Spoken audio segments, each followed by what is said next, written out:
for the silence that allows for my mind to run around with my ear up to the ground. I'm searching to behold the stories that I told when my back is to the world, was smiling when I turned.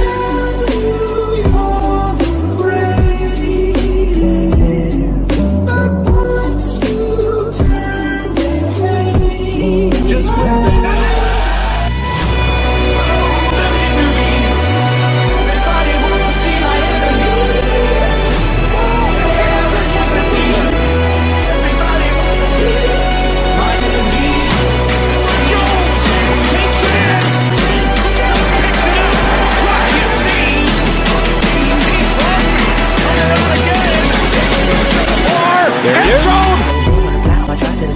shape, then you're not a box, I'm an astronaut. I'm blasting off a planet, rocking cause catastrophe, and it matters more because I had it, now I had above. I reckon had to go in opposition, kinda shocking, they were static with precision. I'm automatic, quarterback,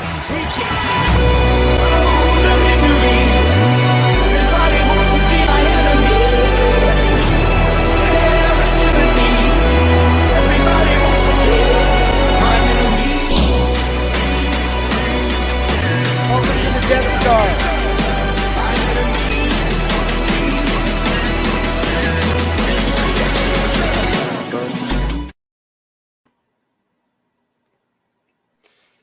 What is good, Raider Nation? Welcome back to yet another episode of Raiders Live News Talk. I'm joined by my friends Sergio and Cortez. Say what's up, everybody. Salute, Raider Nation. Good. What's good, Sergio? How's school going, bro? Oh, it's going good. I'm almost done with all my exams. I got 2 or 3 more to go. Shit, this week or one this week, one next? My last ones are next week. Oh, shit, knock them out, bro. Nice, man. Yeah, good luck with that. Yeah, obviously, education is super important, so we're pulling for you 100% of the way. Yeah, like I said, good luck with everything until you do finish those up. Yeah, so as always, thank you to the members of this panel for showing up for this episode. Thank you to the mods in the chat for holding it down. We wouldn't be able to do the show without you guys at all, as always. And last but not least, thank you to our viewers for commenting and watching along with us as we begin this broadcast. We got another great one for you guys, as always. Just a quick reminder before we get started, as always, in a moment we're going to be posting the links to our various platforms in the comments section for you guys to check out. So when you get a chance, after we do post the comments, of course, if you could just check out those links and tap in with us on all those platforms, that'd be greatly appreciated. In general, for us, we're going to be giving you, as far as we're concerned, here at Death Star Report, 4 different links. The first is going to be the Death Star Report YouTube channel, which we're currently broadcasting to. If you guys could subscribe to that channel, like this video and as many videos as possible, hit the notification bell, and even comment on as many videos as possible, that would be super appreciated, and we'd love for you guys to do that. Our second platform is going to be the Nation Nightmare YouTube channel, which is our friend Cortez here's YouTube channel. So same deal there. If you could, subscribe, hit the notification bell, like as many videos as possible, comment on as many videos as possible. That'd be dope. It'd be greatly appreciated if you did that. Our third link is going to be our Death Star Report Twitch channel, which we're currently also broadcasting to right now. So if you could follow us on there, that'd be greatly appreciated as well. Another one of our links is going to be our Instagram, Death Star Report on Instagram. If you could just give us a follow there, throw some likes on some of our posts, share some of our posts to your friends or maybe on your story or something like that. That'd be greatly appreciated as well, and we thank you in advance for doing that. And last but not least, our last and probably most important link is going to be the link to our Discord server, the DSR Discord server. We'd love for you guys to check that out and join that community as well, because it's a tremendous community. It's a great way to connect and meet a whole bunch of different people. And, just to talk about, not only things Raider, but, all different kinds of things. It's a great community to just, converse and connect over a bunch of different things. And we have a whole bunch of things going on in there. We have a Raiders chat, obviously, but we also have just an NFL chat where we talk about the NFL at large. We have a general chat where we just talk about life in general. We have fantasy leagues, both NFL and NBA. We have movie nights, free giveaways. We talk about other sports leagues, like the NBA, MLB, and NHL. We have links to YouTube videos. So we have a whole bunch of things going on in there. Like I said, it's a great community, whole bunch to offer. So we'd love for you guys to check those out. Check that Discord server out as well, for us, the DSR Discord server. So like I said, we're going to be posting those links in the comments section momentarily. So if you can check those out. Like I said, the Death Star Report YouTube channel, the Nation Nightmare YouTube channel, the Death Star Report Twitch channel, the Death Star Report on Instagram, and last but not least, the DSR Discord server. So like I said, once we post all those links in the comments section, if you could check those out, we'd appreciate it greatly in advance. Also, we're going to be posting all those same links multiple times throughout the duration of this broadcast, so you guys will have multiple opportunities to check those links out. So like I said, appreciate it in advance tremendously for doing that. So with all that out of the way, without further ado, Jeff, I want to say something real quick. Yeah, go for it. So since I've been gone for a couple days, I'm doing my own 53-man roster on a PowerPoint. So, and like one of these days, I want to show you guys who I feel that should be on the 53. I'm already done with the quarterbacks. Next is a running back. There may be one running back a lot of people like, but I don't care less. That's one of the topics tonight. We'll get into it later. Yeah. Okay. Yeah. 3. I mean, we'd love to see it. Yeah. So if you'd like to share it with us at any point in time on this, on this show, or maybe later on in the week, or at any point in time. What's that? Let me see if I could do it right now. I'll show it real quick. No. Okay, well, while you're figuring that out, why don't we just get into our first topic while we're waiting. So our first topic is going to be Sergio's, if you want to get us started, Sergio, on the predictions for the 2023 NFL schedule for the Raiders. So we've recently been informed that this Thursday, May 11th at 5 p.m. Pacific time, that is, we are going to be told what the exact schedule for the Raiders is. So obviously, we know who the opponents are. Obviously we know there's going to be, with the 3 other teams in the division, we know we're going to have to play them twice, once in Las Vegas and once at each of their respective home locations. But other than that, we're still going to have to find out. There's one thing I want to say too. There's going to be the first time a Black Sunday game. Black Friday. Yeah, Black Friday. I mean, my bad. And then I think I read on the 10th. I don't know if you read it, Sergio, but they're gonna say what teams are gonna be the international when the games. They may throw out a prediction on that.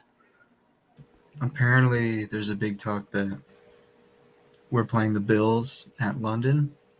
Yeah, but the date's not right. That's a fake thing. That date is not the correct date.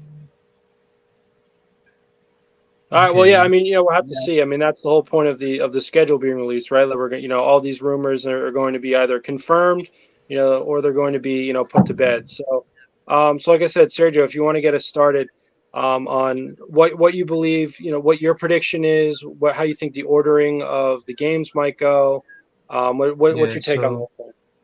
So I don't want to go from like each week because then that'd be way too tedious. Right. But what I kind of want to go for is like week 1, because week 1 is like probably the most important right now. Is who do we think that we might face? Because right now there's big talks that we might face the Chiefs week 1 or the Broncos week 1, and they might be a primetime game. And that worries me a little bit. I don't know if I want to face a division opponent first, week 1. Maybe if it is the Broncos, but that still scares me a little bit because then that lets you know either we still own the Broncos or Sean Payton actually did something with the Broncos. If I can hope for what week 1 is, I hope it's like an AFC. Jeff, I don't have my phone with me, so I can't post the links.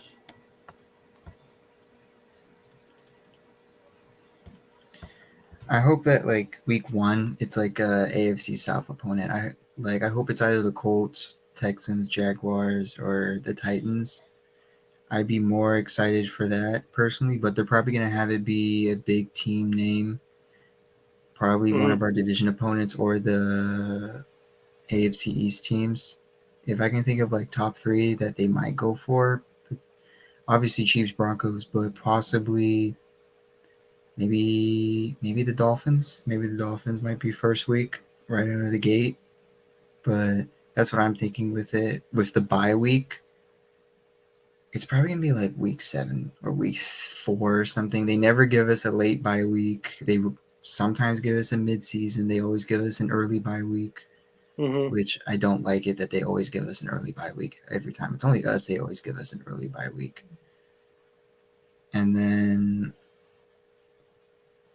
wondering how many primetime games we will get. I think we're gonna get 4 primetime games. That's like what I'm thinking so far with the schedule. I want to know Mhm. what you guys think with the schedule so far. Well, I mean, I believe if that leaked schedule that was that was leaked in our posted in our in our Discord server several days ago. If that's to be believed, then I think what the first game is going to be a Monday Night Football matchup against the Broncos. So that would be interesting to see. I mean, obviously, like I said, this Thursday, the 11th, is when we're going to find out which rumors are real and which ones were never true to begin with. So or that was there was no merit to. So um, as far as like the ordering of the schedules, if that's what you're asking, I mean, it's anybody's guess. I mean, I would think that like usually what they do right is they have like an really early matchup against the Chargers, and then really late matchup against the Chargers, sort of like the bookends of the season. So probably something like that, I would imagine, would definitely be a feature of this schedule. Is that what you're asking? Like what we think the order or the locations of everything will be? Not exactly, because like I said earlier, it's like a little tedious. I'm just wondering like, Yeah. what do we think like who's our week 1 matchup, or like where do we think the Hmm. bye week's going to be, or maybe like how many primetime games are we getting? Yeah. If we Well, went by week, it's like a lot like to think about. right. Right. Yeah. I mean, as far as like number of primetime games overall, um, I mean, I hate to say it, but um, we've losing Waller. I mean, Derek Carr's not really like a star per se. We still have the likes of Max Crosby, Devontae Adams, Chandler Jones. So we still do have some star power, and usually the NFL likes to have the stars play in those primetime games. Um, so I mean, and I guess maybe if how many did we have last year? Because I'd probably say we'd lose We maybe lost like one, one or two. so we No, lost how many? No, two, no. How maybe. many did we have last year? I think 2 or 3, because we lost one. Yeah, yeah, the Chiefs on Yeah, Monday We night. I lost think the New England game. we had Christmas Eve. That wasn't prime time. Yeah, and then Steelers. We had So that's the three. Thursday night football against the Rams. We had the Chiefs. That's all I And can. we had the Yeah, Patriots. They three, right? flexed their Patriots game from No, the being that night. It was Patriots a wasn't night prime time. game. It was a Sunday But night game, it wasn't prime time. I had to pirate it, so I know it wasn't prime time. but it was Sunday night, so everybody could watch it. It's a Sunday night game. It's not a prime What? But time it game wasn't though. a Sunday night game. Like it was not on NBC. It was supposed to, but they flexed it. Okay, so but Makes that it means that not a doesn't prime count. time game. Yeah, it wasn't Yeah. afterwards that they. That's what we're saying. Okay, all right. It's not that big of a deal, but okay. So yeah, so in total, after all flexing is accounted for, we had three, right?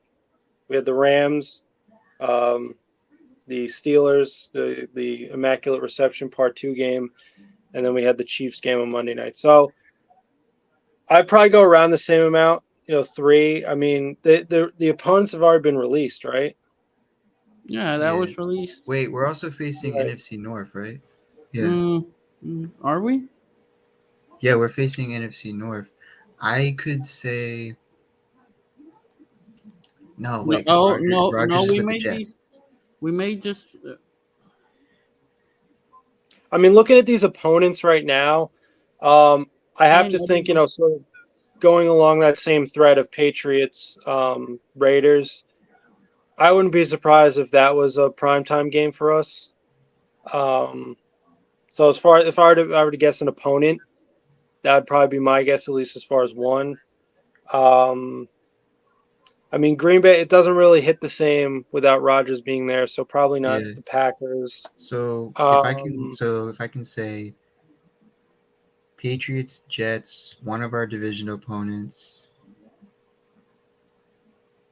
I don't want to say any of the AFC South opponents. Are you playing the AFC South? We Yeah. may just be playing one wait. game. We're not playing the No, whole my bad. division. It's the NFC I keep thinking of East. last season. It's AFC the East. AFC North. The East that we're playing all four. Yeah. Yeah, I don't. Well, you do play the Colts again. For whatever reason, the NFL. Hey, 3 years in a row. This is the third year in a row that we played the stupid Colts. Isn't it going to be 4? Or 4, maybe 4. Yeah. 2020, 2021. They're giving us this stupid ass thing all over. For some reason, the NFL thinks it's a rivalry, so they're trying to make it happen. There's nothing really to be bitter about. I mean, the Derek Carr injury thing in 2016, that was a cult. Yeah, but I mean, I guess I can't imagine that'll be a primetime game though. But I mean, yeah. So if we're talking like 3 to 4 primetime games, that's probably realistic. I have to think the Patriots, the Jet, like you said, Sergio, Jets are a good one. And then maybe another, throwing a Chiefs, maybe a Chargers game. That'd probably be my pick. If the Bills play in Buffalo, you're gonna go, Jeff? In Buffalo? Buffalo that's I'm trying to get to either because I think the Raiders play in Detroit. I'm trying to get either to that Detroit or Buffalo game. You want to go to Detroit? Yeah, either or. Hey, I'm gonna go to the Green Bay game. I'm gonna take my little brother. He's a Packer fan, just to make fun of Green Bay. Cool. Just Lambeau's the breakfast title for me. Oh yeah, we're playing 2 teams that finished the same position and the division that we did. So the Colts were 3rd, weren't they? Because Houston was 4th. Oh yeah, they were 3rd. Yes. Yeah, I think so. And then Detroit? No, Detroit was 2nd. 2nd. So we're just facing the NFC North division. Not the whole NFC. Yeah, we're doing the East. We're playing the Jets. North. The North is Pittsburgh. No, Baltimore. NFC North. NFC? Yeah. NFC. Yeah. Packers, Vikings, Lions. Yeah. Lions, Tigers, Bears on my. What's going on, Lakers? Oh God. But you were talking all that smack earlier, Yonder. What's going on now? It's a lot of time left, Cortez. A lot of time. You're Lakers. Sorry. Get that Laker out of here.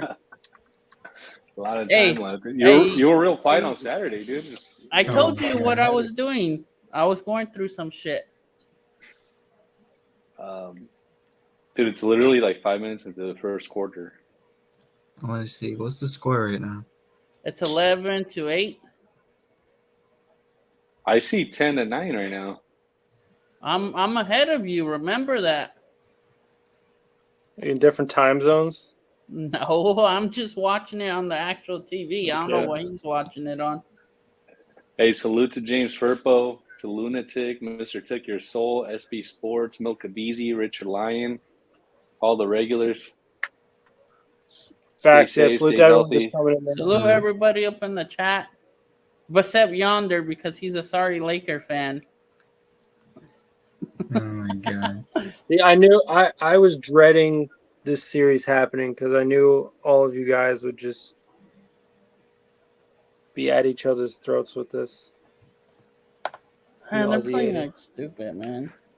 Are you a Nets fan or Knicks fan, Jeff? I'm a Out there Nets on the East fan. Coast. I'm a Nets fan. Yeah. Brooklyn. Are you a New York Mets fan though in baseball? No, I'm a Yankee fan. How can you be a Yankee fan? How can I be a Yankee fan? Yeah. They just beat your bum ass A's. That's how. I'm not an A's fan. I'm a Giants fan in baseball. Giants. I mean, we fleeced you for Rodon. I don't care about Rondon. You guys could have Rondon. You care. What And game you was didn't get it? judged from us. You thought you were I getting went to judged. see Rondon, and Rondon's sorry. I went to see him play against the Pirates last year in San Fran. Tori's dumbass. Me and Tori went. We went to a baseball game. It was cool. Nice. Yeah, gotta love summer baseball. It's a pro. We're fat. It's that season's fast and approaching. We're gonna get the dog days of summer. They'll take us right into football Yeah. season. Yeah. But what? Nothing. Oh, okay. Yeah, but moving right along. So Al's go salute first of all for hopping in and get to say hi to you. Al. So what are your predictions for the schedule as far as number of primetime games, which games are going to be primetime? Who's our Um, first week opponent? Week one opponent. Do you have any thoughts on any of that? Yeah, it's a good question. I think probably week one, they like to make a splash, I think. So I think we probably get the Chiefs week one, actually. Wow. I think we get the Chiefs week one. On the I think road we start off. Might as well. On- Might as well. On the road or at home? Might as well. If they're Get the doing game. wanna go. You know what? I You gotta rip wanna the do it Band-Aid in- off. You gotta rip the Band-Aid I want- off. I want to do it in Arrowhead, dude. I want to do it in Arrowhead. If I could have it any way, I would start off with Kansas City first game of the season. That's what I would do. No, you know what it's going to be? The week one Hey, matchup is going to be the Super Bowl rematch, right? Because the Chiefs play the Eagles as well. Oh yeah, that's gonna be a Thursday night. I think they're gonna kick it off Thursday It night. might be. Hey, Yeah. but the other crazy thing is too, we played on the road last year technically, but that's our house. LA, we're at home. So Oh, we may LA. play at home our first game. I think they rotate it. I don't know if they're gonna Gorilla have us face the Roller Chargers Coaster. again. Week No, one. no, heck no, not against the Chargers. We can't play scared though. That's my philosophy, and you always want to, Al, come out with a bang. What is it? Yeah. Jimmy G What- wants to have that game, I think, with Patrick Mahomes week And one. to be honest with you, you actually want to play the Chiefs earlier rather than later. Yeah. You'd rather True. get them earlier as opposed to Early late in season Chiefs October, are like November. way different from late season Chiefs. It's like the Patriots, dude, early in the season. So I'd rather start off. So I know it seems like a little too much, but I'd actually start off with a bang against the Chiefs in a primetime game at Arrowhead, and imagine we beat the defending Super Bowl champs at Arrowhead. And That's the don't way that'd throw be- bus around. That would again, be a Joe. very huge statement. Yeah, bro, That'd be huge. And Jimmy G leading with 3 touchdowns, and Josh Well, I Jacobs don't know about- nowhere around on the bench, sitting out the whole Um, season. But yeah, so yeah, How I mean, many- it's how gonna be many an interesting primetime schedule. How many primetime games? It's a good one. in overall? Yeah, it's a good question. Let me pull up the schedule real quick. I'll just Mhm. The try opponents, to you mean? predict. Yeah, let's see how many primetime games we see here. So I think the Chiefs are a primetime game for sure. At least one of the Chiefs One of games. All right. I think Right.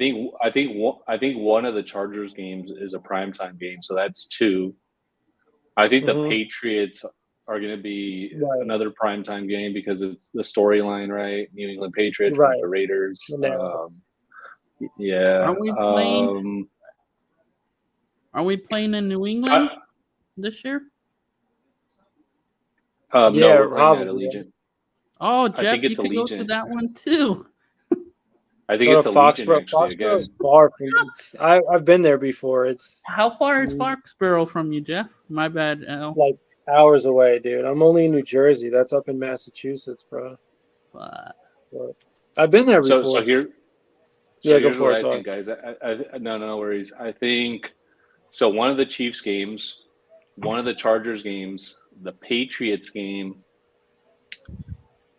I think we also. I think the Bills game is a primetime game as well, and possibly the Jets. So I would say 4 to 5 primetime games. So let me ask you this, Al. How many Sunday nights out of them 5 that we'll get? Probably 2. Because technically they owe us for that New England game because they took that shit from us last year. So I think that's probably a Sunday nighter. And then maybe the Jets as well. The Jets or the Bills, the Sunday nighter. I just wish they got rid of Thursday night football. And then the Chargers did you game guys is probably a Thursday too, nighter. With the Thursday night, you could play multiple like twice a year on Thursday night. Yeah. Do you have the option to not play Thursday night at all? Huh? Do you have the option to not play Thursday night football? It's up to the crazy thing is, it would be crazy if they gave us the Friday game against like New England. You know what I said when I learned about that? When they said, "Oh, there's going to be a game on Black Friday," I said, "Are the tickets cheaper?" Yeah, make the Are they cheaper? Come on. Be as advertised. Black Friday, make the tickets cheaper. Black Friday, yep. Could there be a Cyber Monday night football game as well? Oh, they should throw that too. But they already play Monday the next week. Yeah, I don't know. I mean, we'll have to see. I agree though. Thursday night football. It's boring. It's like I think last year there was not a single good Thursday night football game. Yeah, well, there were some, but it's the thing is, I think it's going to be one of those things where the Players Association ultimately gets involved and convinces the NFL that like it's beat because the players are against it. You don't have a full, full week to recover from the week before, right? I mean, it's.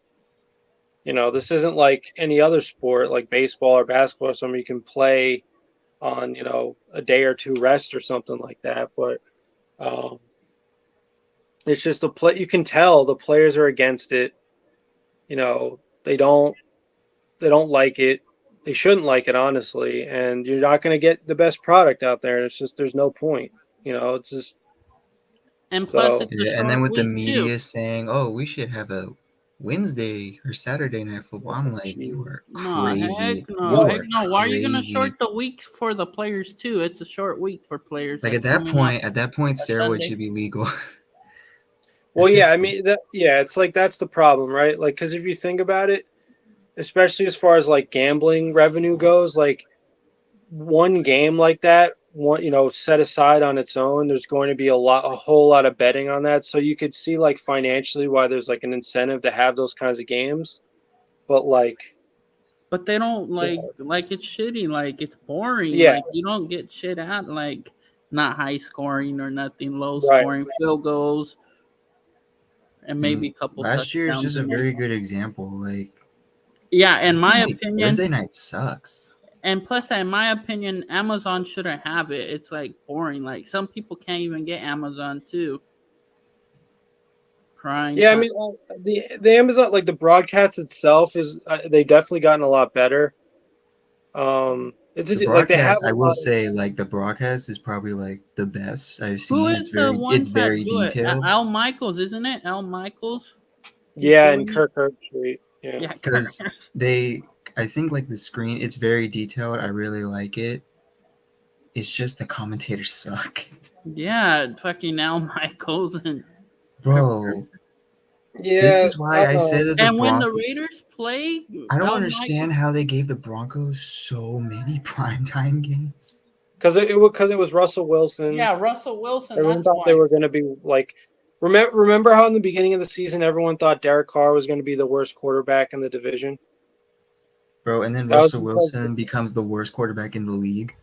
right, exactly. Nobody foresaw that. So that was an L on the part of the schedule makers. But yeah, I mean, obviously you try, the star quarterback, you're going to try to put him in as many primetime games as possible. That should But be a lesson. That should be a lesson to the schedule makers. whatever. Hey, I enjoyed it still, though. I enjoyed it still. Broncos are on live television showing how much they suck. Yeah, getting subpar. Well, honestly, like that defense was great. That's the thing. That's what people don't realize. Like that defense Was so kept good. him in the every game, and Russ was just beyond abysmal. The only athlete in recent memory that I can remember just completely not living up to the hype or anywhere near the hype was Donovan Mitchell in this first round of the NBA playoffs against the Knicks. But it's just one of those performances. It's just nobody. I don't think anyone saw. I didn't think he was going to be that bad. I didn't think. I didn't necessarily think he was going to win an MVP or anything because he's never actually I gotten think an I MVP predicted vote. that the Broncos were gonna win 7 or 8 games. I didn't think they were gonna be this bad. No, nobody did. I mean, obviously we thought the division was going to be very competitive in general, and it wasn't. I mean, Raiders and Broncos clearly didn't hold up during the bargain. Chargers won a bunch of close games against Chargers bad were kind of teams. 50-50 there. Remember the Chargers? They needed a Joe Montana comeback to beat the Cardinals in overtime. Yeah. Like that. So it really is no wonder why they lost the way they did in that first round of the playoffs because they really weren't. It's the They weren't Chargers. really made of It's contending the stuff out. Chargers. Yeah, exactly. The Chargers. Like when people are like, Chargers, how did you do that? We're the Chargers. Yeah, that explains all that. Self-explanatory. We can go on to the next topic. Yeah, I was gonna say, why don't we? Did anyone want to add anything else before we move on to the next topic about the schedule? Any kind of predictions and anything you're hoping to see maybe from the ordering of games or locations or things of that nature? Oh, okay. All right. Okay. So Al's Ghost, you still there? Al's Ghost? Yeah, I'm right here, dude. What's up? Okay, cool. What's up? Yeah, so why don't we get started on one of your topics, which is UDFAs that you think are most likely to make the roster, which of these guys that the Raiders signed after the draft do you think has the best chance of really contributing? First of all, making this team, if not also ideally making a contribution to the team in terms of playing time and snaps and big plays and whatnot. What do you think as far as the list goes of UDFAs? Yeah, no, for sure. And I think the inspiration for this topic, Jeff, was if you take a step back and you look at, players around the league, it's pretty amazing the percentage of players who are undrafted free agents who end up making a substantial impact on a team. Actually, we could go back and look at the, annals of history in the NFL, the undrafted free agents who become perennial Pro Bowlers, who become all pros, year over year. So I don't think we could overlook the fact that undrafted free agents, have and could have a substantial impact. I think looking at, the guys that could potentially make the team and have a big impact. I'm looking at McClendon Curtis out of Chattanooga, the guard. Massive frame. I think he needs more finesse, which is why he actually ended up going undrafted. So he's pretty raw, but I think he has, the aggression that you're looking for in a guard, in an offensive lineman in the NFL, a guy who could bully people. So, And I think it's a guy who offers some positional versatility. I think he could play both guard spots, and in a pinch, he could probably bump out to tackle if Yeah, needed. he's played left tackle for over 500 Exactly. cents. Yeah, no, absolutely. So I think he's a guy who could make the team for sure. Um, you know, I think edge is going to be tough for Brock Martin to make it out of Oklahoma State. I think Hmm. it's all going to be contingent on what kind of camp he has. But you can never have enough edge rushers, and if he could impress, then that's definitely a possibility there. Um, I'm a Pac-12 guy, so I am like biased towards any players out of the Pac-12. I actually do like Azizi Hearn, the cornerback out of UCLA. Hmm. Maybe a little maybe undersized for the NFL, but I think an interesting skill set and maybe a guy who could perhaps make the team based on his ability on special teams. So I think that's probably the Hmm. only way that he really makes a team is if he could make an impact on special teams.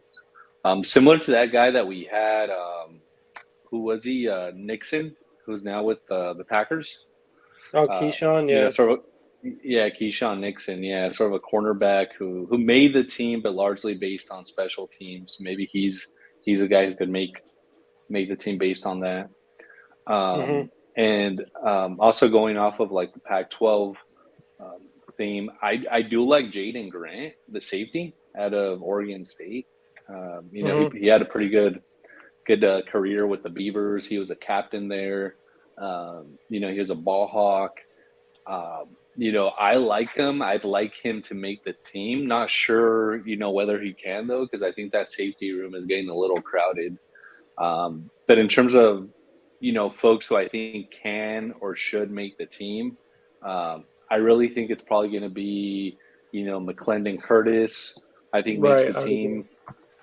I think Azizi Hearn has a chance depending on his special teams production, and I do think that Jaden Grant has a chance as well. The rest of the guys probably practice squatters, but happy to hear any thoughts that you guys have.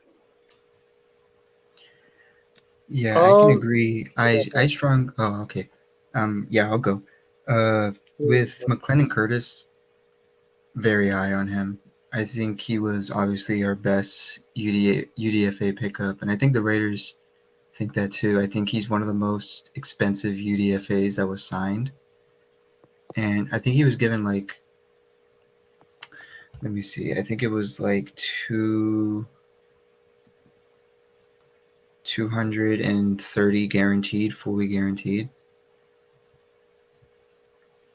No, 210, fully guaranteed. So then with Broderick Martin, I am pretty high on him too. I don't know what the hype with Adam Plant is, because yes, he has really good stats, but he played in like the Mountain West, and not only that, he played I think for the New Mexico team. hmm I forgot what their name was. Yeah, but Broderick Martin, I'm more high on than him because I think he played in a tougher conference. Linebacker Drake Thomas is kind of my guy a little bit that I'm also high on. He he has really great run defending ability and pass rush. For pass coverage though, he definitely really needs to work on it because he's kind of like a Noah Sewell a little bit where he can be really deadly against the run and in the pass. But pass coverage, he's kind of needing that support. Like he needs to play in zone if you're gonna put him in coverage. Man to man, it's not really gonna work out. Plus, his size isn't really that fun to look at. He's 6 foot, 200, I think 220 pounds, but his wingspan isn't that great, and his athleticism is kind of okay-ish. Those are kind of my guys that I'm looking at so far. Agree with Valgo's definitely. McClendon Curtis was probably really good, and Broderick Martin was also a good pickup. But yeah. Yeah. I mean, I think we're all pretty much in agreement that first of all, out of all these guys, McClendon Curtis probably seems like the most likely to not only make the team but even make some headway in the on the depth chart. Um, Obviously, based on what we know, based on what we've heard, it doesn't seem like at least the positions of everybody on the O line is completely set, other than probably Colton Miller. Even Dylan Parham, like you have to figure he's going to be somewhere on you know, the starting roster of interior linemen. But where exactly is he going to end up? Is probably the question. So, to that point, obviously, having signed, not only McClendon Curtis but Dalton Wagner, you have to think that especially when it comes to that right tackle position, which seems to be that one position that this team for the past couple of years hasn't really been able to solidify, hasn't really been able to find quite their guy who checks off all the boxes. So I definitely think that you could see those guys adding some competition, at least in OTAs, if not training camp, potentially. Even if they don't make the team, just to um, you know have other guys feel the pressure, behind them. So, but yeah, I would probably say out of all the UDFA's in general, regardless of position, we'd probably get McClendon Curtis as the most likely to make the team.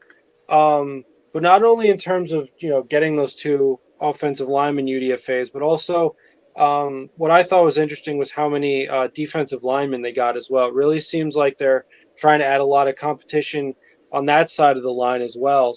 Obviously, first and foremost, right out of the gate of the draft, taking Tyree Wilson. But then, as Alice Ghost mentioned, get a guy like Brock Martin. They got at least another edge rusher, another defensive end, and I think a defensive tackle, all through their UDFA signing. So that'll be interesting to see as well. I mean, it seems, I guess, that they might really, really be trying to hone in on who could potentially replace Chandler.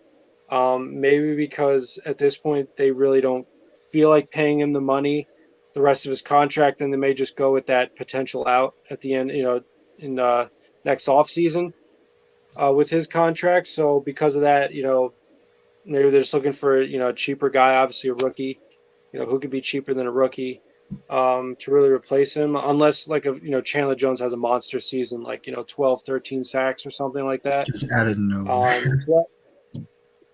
Yeah, right. Like, well, we know that's the thing. We know he's capable of it. We know if he puts his mind to it, he could, in the very least, be the kind of co-star to Max that we were all hoping he was going to be, right? I mean, we were all sad to see Yannick Ngakoue go, but other than like his performance in the run game, but everyone was pumped to see Chandler come to this team, and the entire season just put up a complete dud. So you can obviously see why they'd want to motivate him through competition. I guess that's what they're doing through, signing two edge rush. Well, first of all, drafting Tyree Wilson, signing two edge rushers, and signing a defensive end. So we could probably see a lot of don't be surprised. There's some rumors coming out of OTAs, maybe training camp, where this otherwise random UDFA starts taking reps from Chandler or something like that, if they start to become fed up with him. So we'll have to see. But yeah, I think to me that's what it seems they're doing based on the positions, and at what position did they sign the most UDFA's of. So yeah, it'll be interesting to see. But yeah, I think the big answer, the direct answer to Al's Ghost's topic or question is that McClendon Curtis is probably, based on everything we know, based on the player, based, like I said, the situation that the Raiders are in with still in that process of solidifying the O-line, probably going to be the most likely to make the team, even if he's just a depth piece, because this is a guy that's supposed to be 6th or 7th rounder. That was, they were able to grab as a UDFA. So that's honestly could be considered a win as far as, being able to sign him as a UDFA as opposed to spending a draft pick on him. Was there anything anybody else wanted to add to this topic? No. Okay. All right. So let's see. Yeah, Ozzy, I got a feeling some edge rushers are gonna play. I think Chandler might play outside linebacker with Tyree Wilson on the line, because I think it makes more sense, because Chandler's got some pass coverage ability, and with his age now, not being able to like run right through the line anymore. I don't think you can. I don't think we should. We should, first of all, we shouldn't expect it. I don't think we want Chandler Jones to drop back in coverage. That would.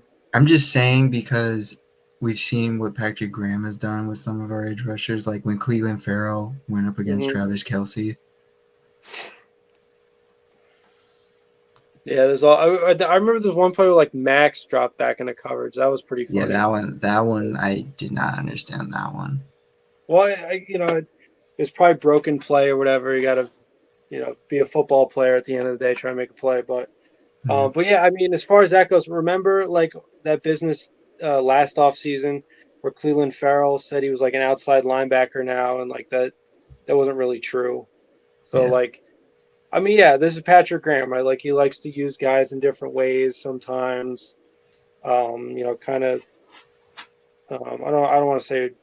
Well, I guess you could say roll the dice, but kind of shuffle the deck, I guess, as far as players and where they. He's got his guys now, so shouldn't be as hard for him to roll the dice now. If it's still hard for him, I don't know what to tell you, man. I don't know what to tell you. Yeah, well, right, that's the problem, right? If having done this complete retool, not only on offense but defense, like you'd think that these guys would be sure of their roster now. So we'll have to see. But just the one other thing I did want to add.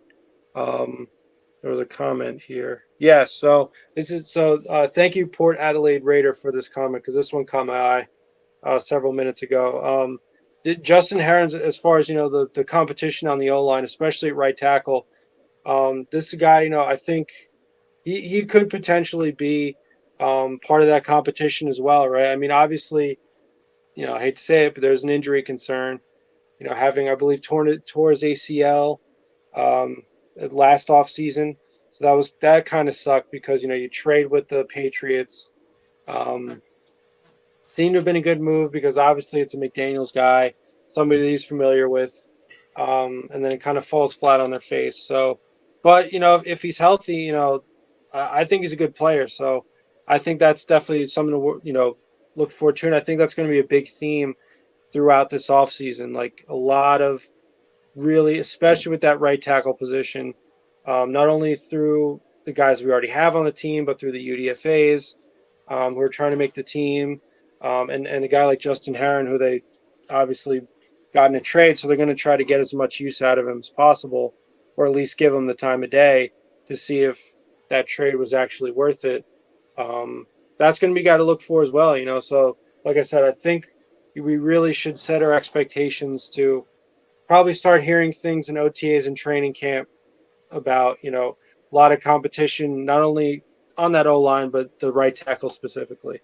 So thank you, Port Adelaide Raider, for the comment. And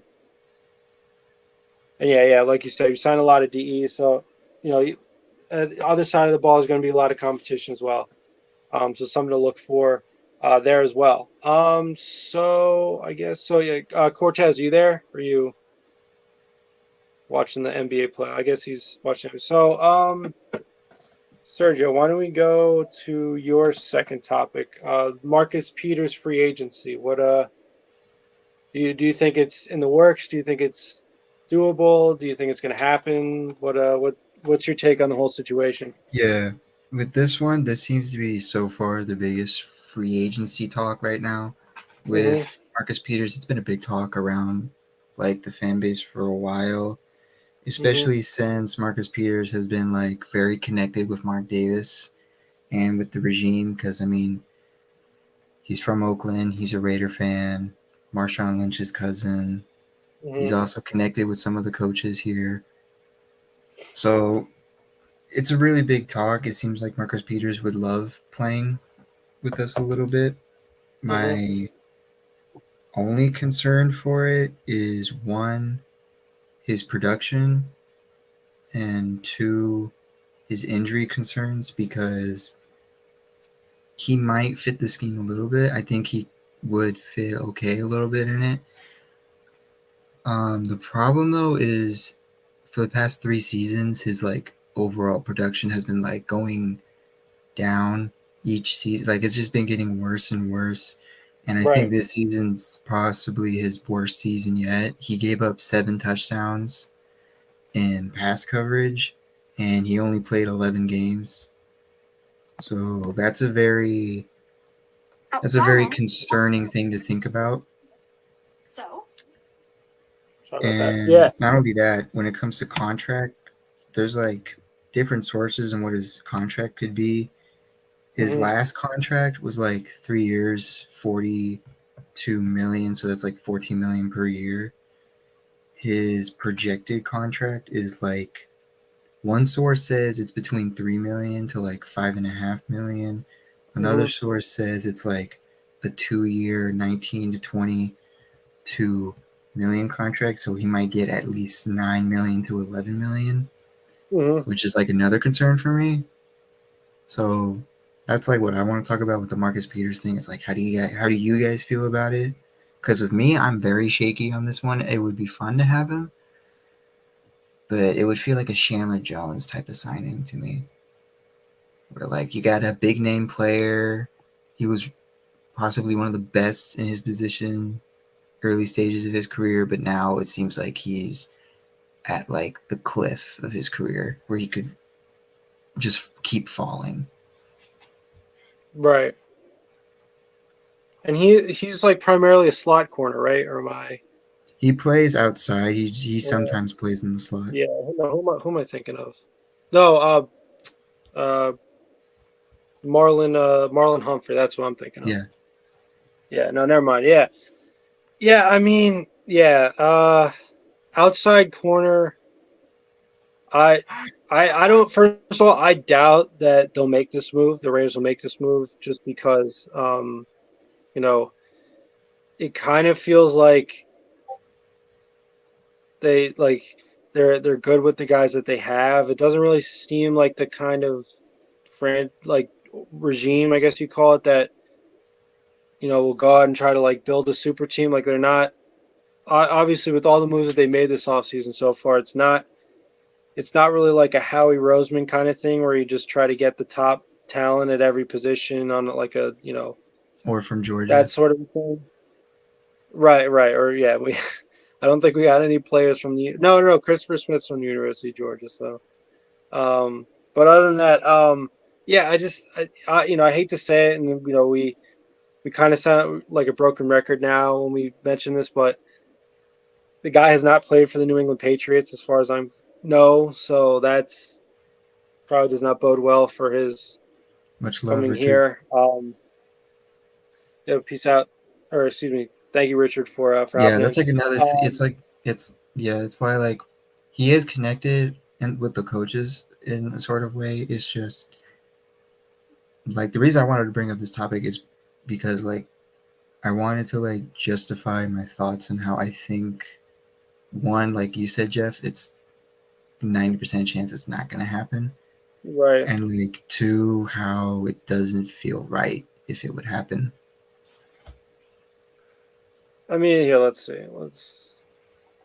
How old is he? He's 30. He's exactly 30. Okay. Let's see. Yeah, market value. Here we go. I've looked it up before. He has a market value of $19.8 million for 2 years. What was Rocky Sin's? Oh, I'm back. My bad, Rocky guys. Sin was given $6.5 million for the Ravens. Okay. Yeah. So if they don't want to pay that, then I can't imagine they're going to want to pay almost $10 million a year, even if guaranteed. Hey, is AJ still backstage? No. I don't think he ever was. Because that's him at 7:33. He said that he was backstage. So I don't know. He's So what were we talking about? So Marcus I heard Peters. that you were saying my name, but I was on a phone call talking to my sister. Oh, okay. No, well, I was asking if you were, because we were gonna hop to your topic, but we decided to go with one of Sergio's instead. If you want to chime in What on was the it? Marcus Peters situation. Yeah. How Nah, do we bro. feel Fuck, if nah. Hell they no. even? No. I'm good. I'm good with the corners that we got. I'm cool with the corners because I believe our D line will get to the quarterback. I have a lot of trust in our D line. Yeah, that's I don't another want thing no to think old about too. Peters. I don't want no old washed up.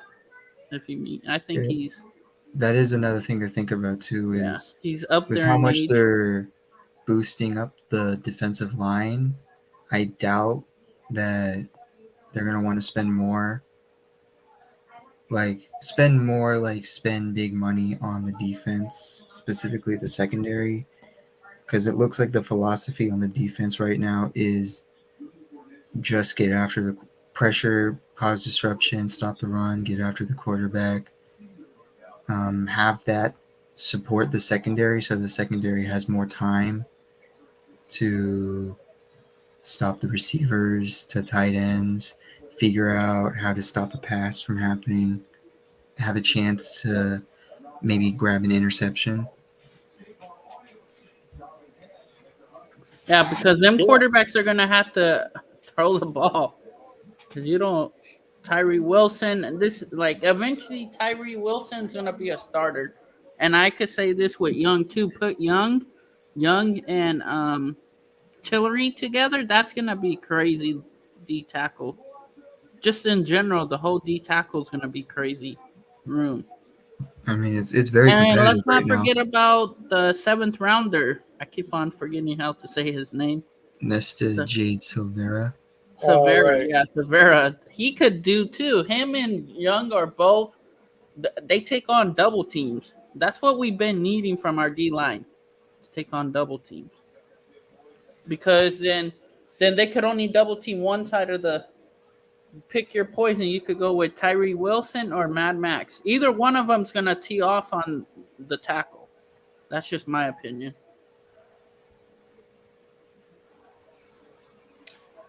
Yeah. Well, wait. Sorry. Say it again. Which two are you? He said So- for Byron Young and Nesta Jade Silvera. So either one of them, they'll take away one of the double teams. So either Mad Max gets double team or Wilson gets double team. The other one's gonna tee off on that tackle by itself. And try holding both of them. Hopefully this year we could get some offensive holding on these players, but they're never gonna throw it our way on defense. But they throw it against us on special teams. Right. Well, that's And this is gonna that's be a bold prediction too on my depth chart. Malcolm Kuntz won't be on my depth chart. It's just my opinion. You think Malcolm Kuntz is going to get cut? He could be on the practice squad. I'll put him on the practice squad. He's still eligible to be on the practice squad, I think. Isn't this his 3rd or 4th year? When was he drafted? 2021. I think it was 2021. He was Yeah, drafted so- with Hobbs, right? So He then was in he's the still first class. eligible, I think, to go on the Wasn't practice Hobbs squad. in the DFA? No, Hobbs was a third or fourth rounder, or 5th rounder, I think. Because the only thing that I say that is because Young could play outside too, so move. And what has Malcolm Kuntz showed us these years? He hasn't seen the light of day. But It seems like no one's giving him the chance or anything. and Who it's knows? not their guy either, too. There's only a couple players Right. left on the team that's not their guys. Right. Yeah, I That's mean, outside of like Max Crosby and Devontae Adams, who are obviously they're too good to, tell them to fuck off. For lack of a better term. Other than those,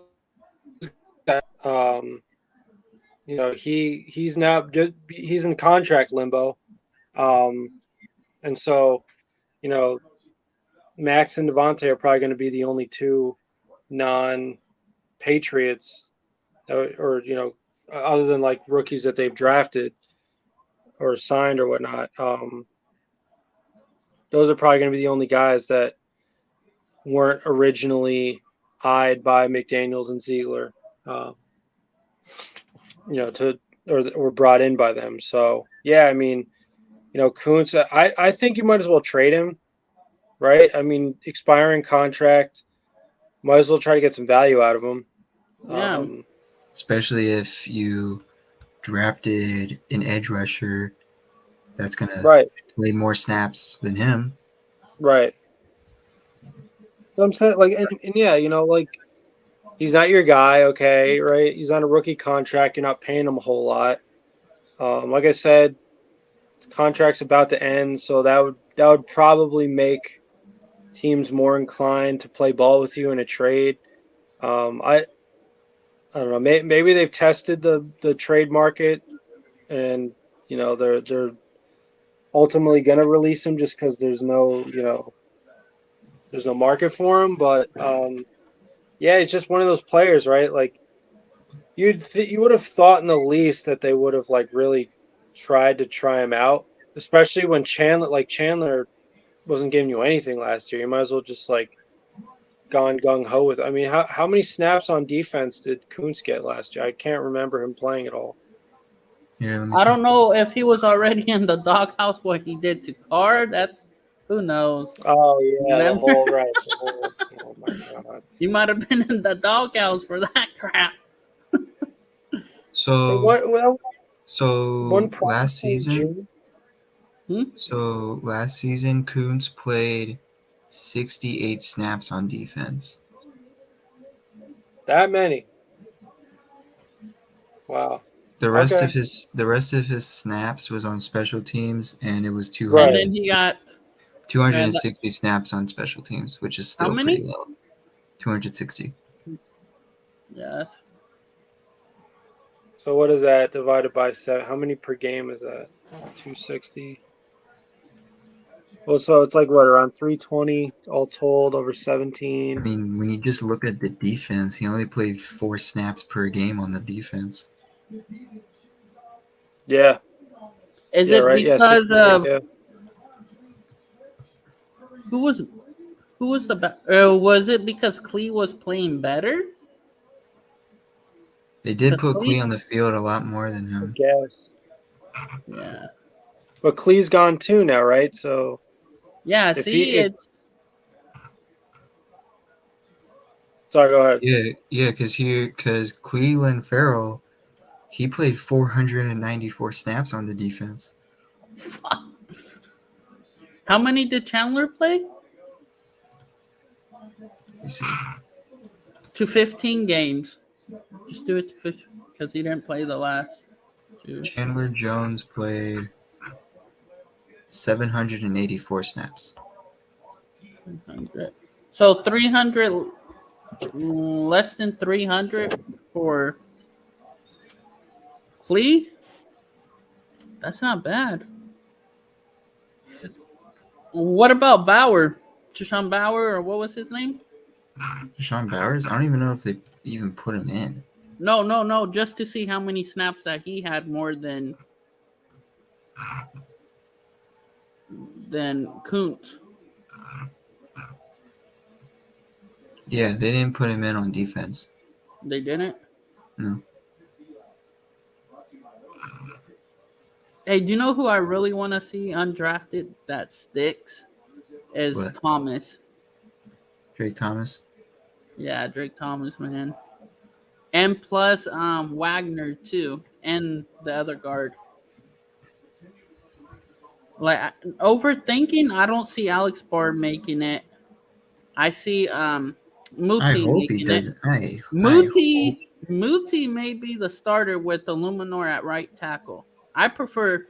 That'll be a good line. I mean, I'm not worried as much on the O-line doesn't worry me. The O-line is solid. The only maybe one is Muti starting. Nati Muti, like, that guy is strong. Like,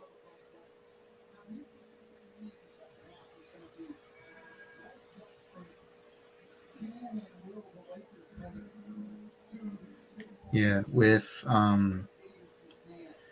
the O-line, I'm not even worried that much about it, and I don't think anyone should worry that much about And it. then plus, I'm not even really worried about the running back. If Jacob sits out, Jacob sits out. I still Yeah, I believe in mean our running game. the talks with Jacobs are getting bigger and bigger because now we're getting close to training camp. If you don't get bought in, then sit on the bench and ruin 1 year of your eligibility. Yeah, if there's no contract extension or there's no franchise tag signing before or by the time training camp's happening, And we got I doubt that he will be on the team. if you hey Jeff, you want to go to the Josh Jacobs topic of mine? Yeah, sure. Did you guys already start on it? Or Oh yeah, we're just You wanna talking start right now about Jacobs. I'm not paying him more than 12. There's no, because he already got a fully rookie contract. He bought his dad a brand new house in Texas or Oklahoma somewhere, and was saying, "Oh look, guys, look at. Have you guys seen his shoe collection? This dude got a bunch of shoes, like over 300."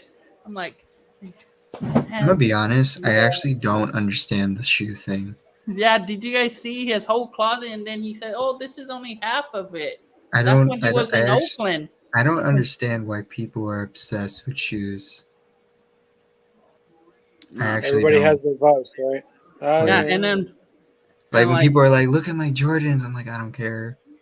and like if I just want shoes to walk and then around. finish going into this, the Raiders showed them we're getting people to help us on defense. We're getting more players on offense, so you don't have to run as hard as you did the year before, last year. Just sign the dang contract. What else do you want from the Raiders to get Pro Bowl defensive players? But then that throws us over the cap. Yeah, I prefer especially not to pay Josh if he wants that money. Like I you're think not Ziegler. a elite running back technically. You I might have think had the leading rusher, but you ain't no Derrick Henry. You don't take like your biggest run was last year. Wasn't it like 60 something yards or 80 something yards? That was his biggest run of his whole career in the NFL. One game, you have done that. I think Ziegler is going to hold this out similarly to the Derek Carr situation. The difference is though is Derek Carr kind of had the advantage. But Jacobs doesn't. So yeah, I don't know. It's getting really the words of Al Ghost. It's gonna get really spooky with how this Jacob situation is gonna get. And like we could just move on. I'm cool with the running backs that we have on the roster. McCormick's gonna be good. I mean, hey, Cortez, but what are you gonna do with your Josh Jacobs tattoo, dude? What are you gonna do with it? I don't have no Josh tattoo. You have a Josh Jacobs tattoo? I don't have one. I got a jersey, but once he's gone, that shit's going to the closet, never be seen again, like the Derek It's on Carr your one. back, isn't it? You have a big one on your back. Cortez got the 2-8 on the back tatted. Nah, you're lying, bro. Quit capping. Nah, I'm fucking around. No, I'm actually with Cortez on this one. I think it's good riddance. Yeah, I may catch a lot of heat. Hold on, let Ghost talk. Let Ghost talk. Just real quick, Cortez. I may catch a lot of heat on this in the comments, but I actually don't think that Josh Jacobs is actually an elite running back. I think he had an elite season last year. I think he's a very good running back. I don't consider him elite. And by elite, I mean, I don't think he's like a game-changing running back. I don't think that he's not very good at blocking on third down. He's not very good at receiving out of the backfield. Not necessarily that's a marker of an elite back, but he's not, this game-changing back that is going to instill fear in the minds of the opponent like constantly. I think he's a very, very good player. Don't get me wrong, and I think he's been a very good Raider, but I wouldn't say that he's an elite back. He's not no Derrick Henry. If I can say what the difference is that Josh Jacobs did have a good year, but he had the second most carries out of any running back. Like, when you're given the ball that many times, You should be the number one back. because if you're given the ball the most, you're expected to have the most production. Because, like, how Derrick Henry, like, why does Derrick Henry have so many touchdowns or so many yards? Because he's literally the only. Can you name another offensive weapon on the Titans? Like, besides No, I Derrick can't. Not without AJ Brown. No, yeah, that was the dumbest I trade. in can't. history. Going back to that too, we have multiple, and plus that he should be happy that we got Michael Myers, or I call him Michael Myers, but Michael Mayer, to be a lead blocker too, to help in the running game. Like, he's a lead blocker with Johnson. I mean, Jacob it's the mentality. It's the mentality players have nowadays, like that they want or deserve the big bag, the big money. I mean, look at Saquon. Mhm. Saquon, I think he said he wanted $17 million per year. I'm not And paying Jacob. the Giants are giving 11. bags to their defensive players. They're not even bothering talking about Saquon's money. So I'm like, it's why I keep saying, I'm like, it's not just the Raiders having this mentality. The entire league is agreeing, like, we're done paying running backs. Yeah, I mean, I think you know, our attitude towards the whole situation should be it's a business thing, right? Like, there should be no real hard feelings or any judgment, especially on Josh Jacobs. None of that should be involved. I mean, you can understand why the guy coming off of a, you know, rushing title, coming off of a first-team All-Pro year, you know, you can see why he'd want to get paid right now, right, coming off his best season, because who knows what his career is going to be like from here on out. Who knows what's next season's going to be like.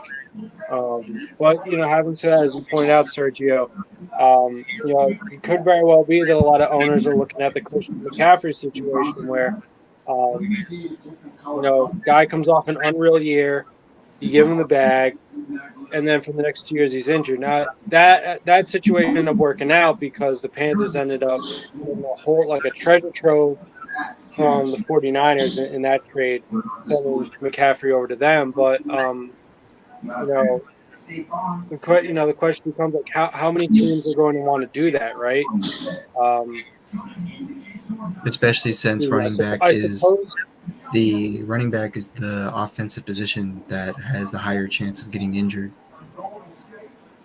Right, exactly. Right. That's like the whole issue, right? Like, it's just, what is the point of rolling the dice on somebody who could very well be injured at, you know, pretty much as soon as you pay him, or you know, still in the middle of his contract when you're paying him all this money. So, you know, and on top of that, right? I mean, having been assigned the non-exclusive franchise tag, obviously Josh has been, I'm sure, trying to drum up offers with other teams, trying to get some, you know, momentum going with that, trying to develop a market for himself.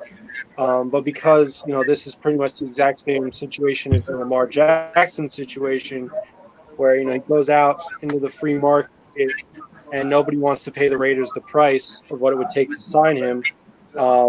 So essentially what this boils down to now is either Josh is going to play under the tag, which is still annually, it's a lot of money, right? It's just the only issue is the lack of security.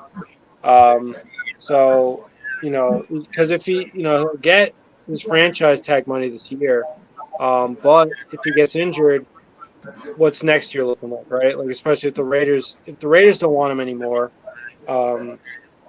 Now he's trying to go out and get offers from teams, especially if he's looking for a long-term deal. That's probably not in the cards. So, you know, either he plays under the tag this year for the Raiders, or he sits out this year. And for the reasons I just outlined, I would personally say, if I were Josh Jacobs, I would just sit out this year, because sit out this year? Yeah. Do you know somebody else sat out a year, and look what happened with him? Le'Veon Bell. I'll put it away. Oh, lady. I Well- compare Jacob to Le'Veon Bell. If you want to sit out, you lose a year of playing, and running backs don't have that many years of Yeah. playing. What do you want to like control my turn? Yeah, I mean it's a tough sort of like decision to make between, obviously sitting out a year, you're not going to have the wear and And you're tear on losing you. You're money not at the looking same time. injured. You're not Well, getting yeah, paid. you're losing money, but once again, this is about the long term, if anything, because right now annually, he's going to be making a lot, and if you could guarantee that you're not going to get injured for the rest of your career, you'll just sign 1-year deals for the rest of your life. But especially being an NFL running back, it doesn't work that way, right? So it's you hate to think of these guys as con men, but it's it's tough, right? What? But it's easier to replace them too. Like you could just go with Right. different backs. That's Well, why I'm just saying. I'm just saying, like Josh Jacobs, like his decision, because I'm trying to put myself in his shoes right now, because his decision is going to affect the Raiders in a big way, right? Because without him, the running back room in we terms still of talent. got a number one receiver, don't we? And then we got a tight end. Like he's not we got more than what Tennessee has. Tennessee just has Derrick Henry and nobody else. No, I'm not talking about the passing. I'm not talking about the passing game. I'm talking about in general, right? One of the hallmarks of the Josh McDaniels offense is to not only run the ball a lot, but running back by committee. And outside of Josh Jacobs, to me, I'm not seeing the talent in that room right now, and that's why I was really advocating, as controversial as an idea as this was, and why the Falcons are getting heat for it now. Had they drafted Bijan, this whole thing would be so simple, right? Like the Raiders wouldn't care about Josh Jacobs anymore, right? Because if you draft a guy like that, he's I just. think McCormick would be a good back. We haven't seen him because he got hurt in training camp, but watching him in college, he's a dog. But now I'm just we're getting saying- back. I'm just Go ahead. saying, whatever happens with the Jacob situation, I think we just need to see what the Other running backs? backs we have could do. That's what I'm thinking. Because Yeah, I feel the I same. understand everyone's feelings with the running back room, like, Mhm. because even I can say as well, like, we don't know exactly how these guys are going to pan out, because Right. with Zeus, from what we've seen, it wasn't really that good. Burton Brown, he was a beast in preseason, but Mhm. we didn't see him play at all in the regular season. Sincere, I am personally high on, but we just at least need to see something. I don't know why Brandon Bolden's still on the team. And let me ask you guys: do you guys think teams could just place? Oh, this player's injured, so they keep him away, like place him on IR and just keep him away from a team from getting him. I think that's what they did with Sincere a little Yeah, bit. that's what I feel the same way. Like, what was his injury? They never said what kind of injury he had. They just said place him on IR. Was it ACL? I think it Was it? ACL. Here, I'm let me pretty check. sure. But once again, it comes back to the same thing, right? Like the injury concern is always there with a running back, and if you're already injured, or if you already had from day one, because last year you didn't get to play at all because of that injury. Now you're looking at. I'm looking at a running back room right now. I don't see a lot of talent. I could be impressed, and once again, this is sort of what we need to understand about this regime, right? This regime is supposed to be at least very scheme oriented. This is supposed to be about pretty much outsmarting and out executing the opponent. So if these running backs, for example, to say nothing of the offensive linemen, the tight ends, because we're going to see double Y formations a lot this year, probably. Guys up front making holes, and running backs finding those holes to run through. If they can all execute well, running backs included, then yeah, you could have a successful running back by committee approach. But there are some red flags, I would say. Like, for example, like Zamir White, right? Like it's a small sample size, granted, but still, I feel like we saw enough there where it's just like in the McDaniels system, it never clicked. It was never clicking. Maybe Britton Brown, maybe they'll give him a chance this year because he once again a guy never saw the light of day. Really at any point last season. So, especially whatever you want to say about Jimmy G, I think it's pretty clear up to this point that you're going to need a good running game if you want him to be your quarterback, right? Because this is a guy who definitely can make key throws for you. Definitely can, especially if they're a high percentage. Salute, Pyro. Salute my boy Pyro. Pyro. So it's an important situation. The Josh Jacobs situation is an important one, and because of the run game, because what I have to think is going to is going to be the importance of the run game to this offense. So, if McDaniels believes that the running backs that he has right now can do well enough by committee, then I guess it doesn't really matter if Jacobs sits out. If he does play under the tag, they'd love to have him, I'm sure. But yeah, that's where they stand right now. And hey, Jeff, not to change subject, but yeah, but I don't know if you've seen that Ray Allen finally graduated from college over the weekend. I did. Yeah, that was awesome. Kenny Moore the second graduated. Justin really? Fields, Rashad Gary. Forget the other. Who's the other player? One from Penn State. Okay, I forget his name. Huh? It doesn't say his name on it. Oh, okay. I think he may be in the league still. But yeah, no, that was a great moment to see Ray Allen. I mean, like freaking Ray. How old is Ray? Like 40 something now? Who's older? Like what else is Ray Allen doing? Like these young guys like Justin Fields. I'd be focusing on football right now. I'd be focusing on getting as much money in football right now, and then worrying about the degree, because the degrees are nice if And did you guys know this is?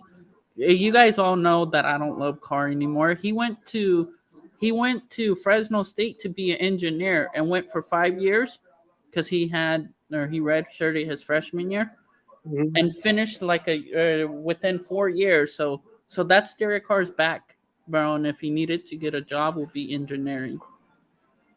And Fresno State has a good engineering program. Yeah. But yeah, so great to hear about those athletes. Education is so important. I'm glad they were able to finish what they started, right? Because they used their college experience to get them to the professional level. They did what they had to do there, obviously in spades. Obviously, Ray Allen, great career, and it's great to see that he, took care of some unfinished business, right, on the educational front. So now, even Curry did it this year. Curry finally graduated. He's like 35, I think. Yeah, Curry's about 35. Andrew Luck went back to Stanford. He's doing his master's now.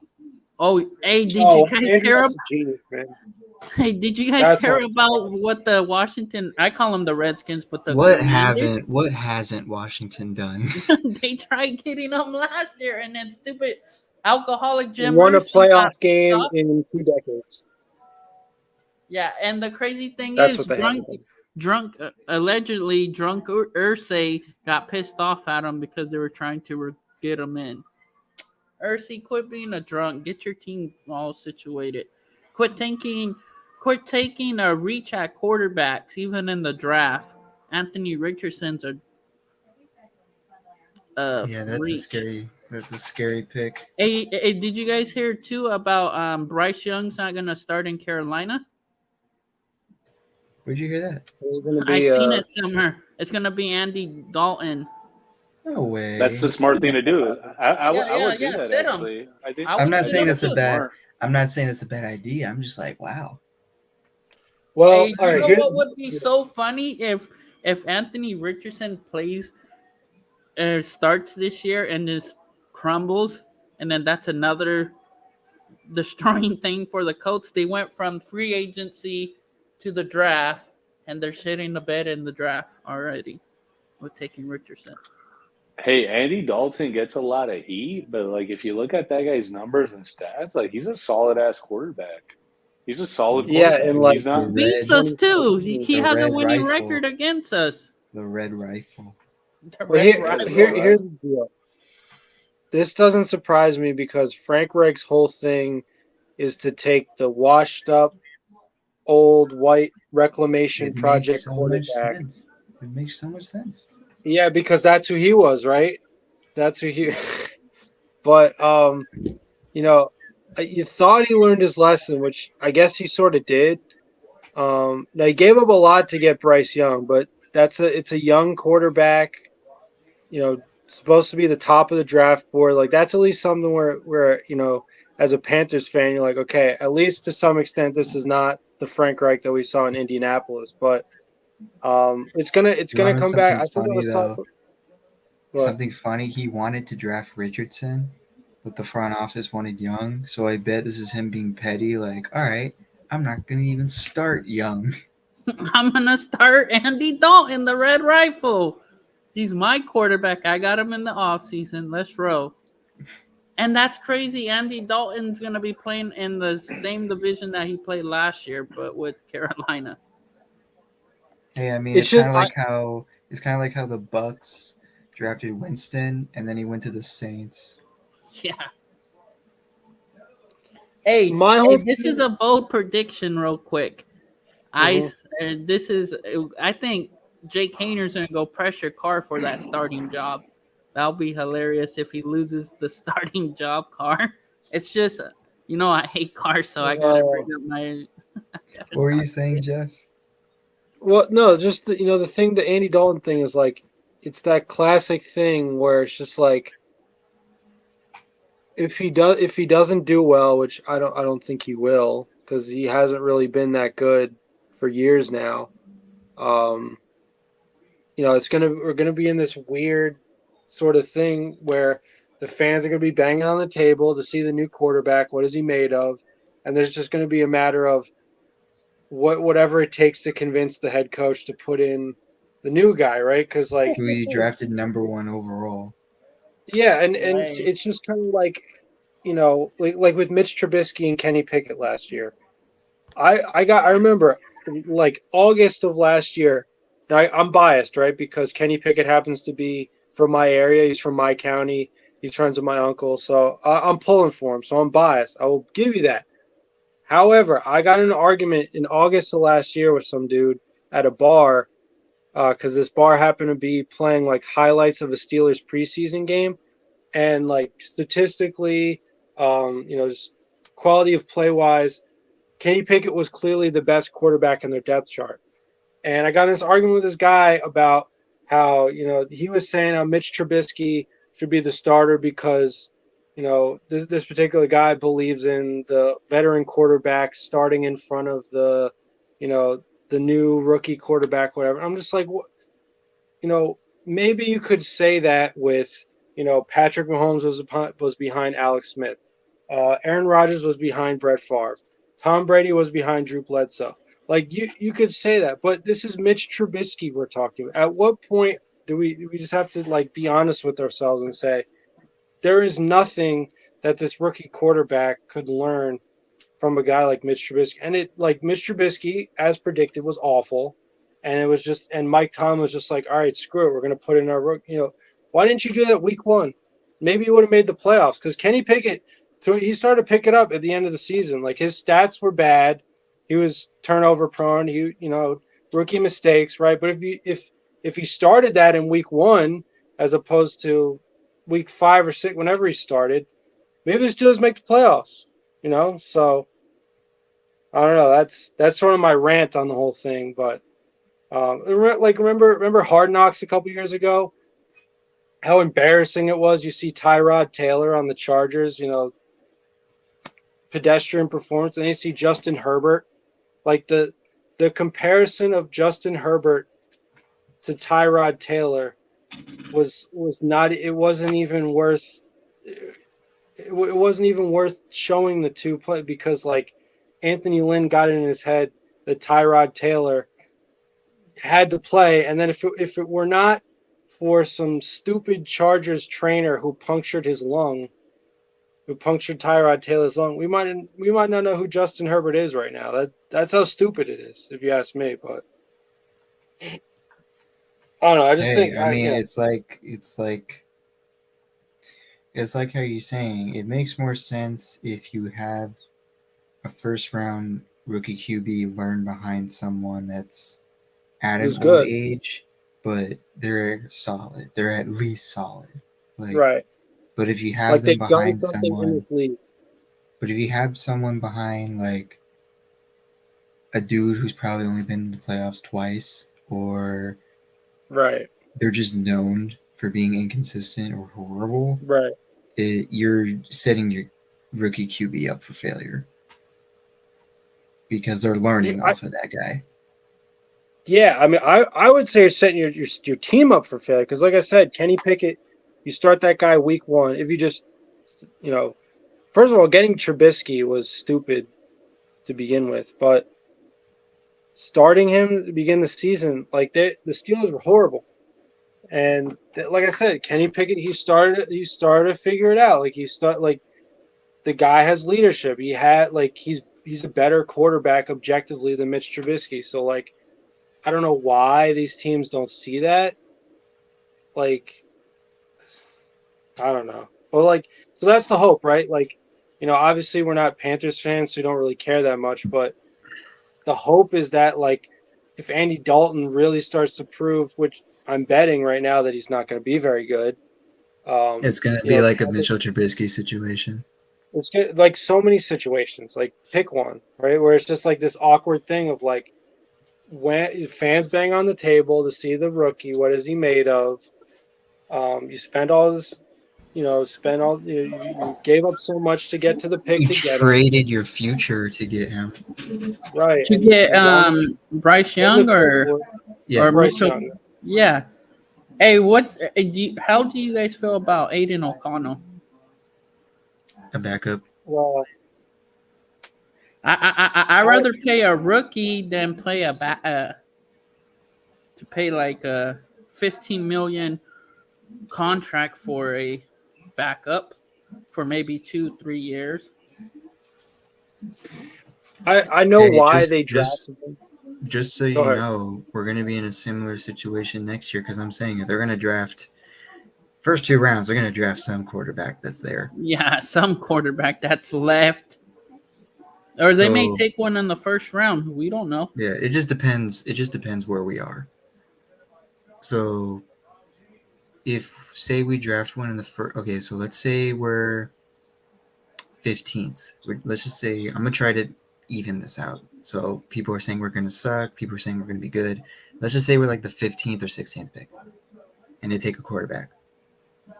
Should that quarterback – whoever that quarterback is, should he start over Jimmy G?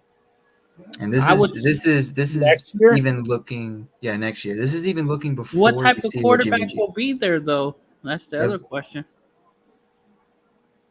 But that's what I'm saying. If Penix is there, I would still set Penix for 1 year behind Jimmy G, just so he could get 1 year underneath with this playbook. I don't want to throw out a quarterback right away if we don't need to.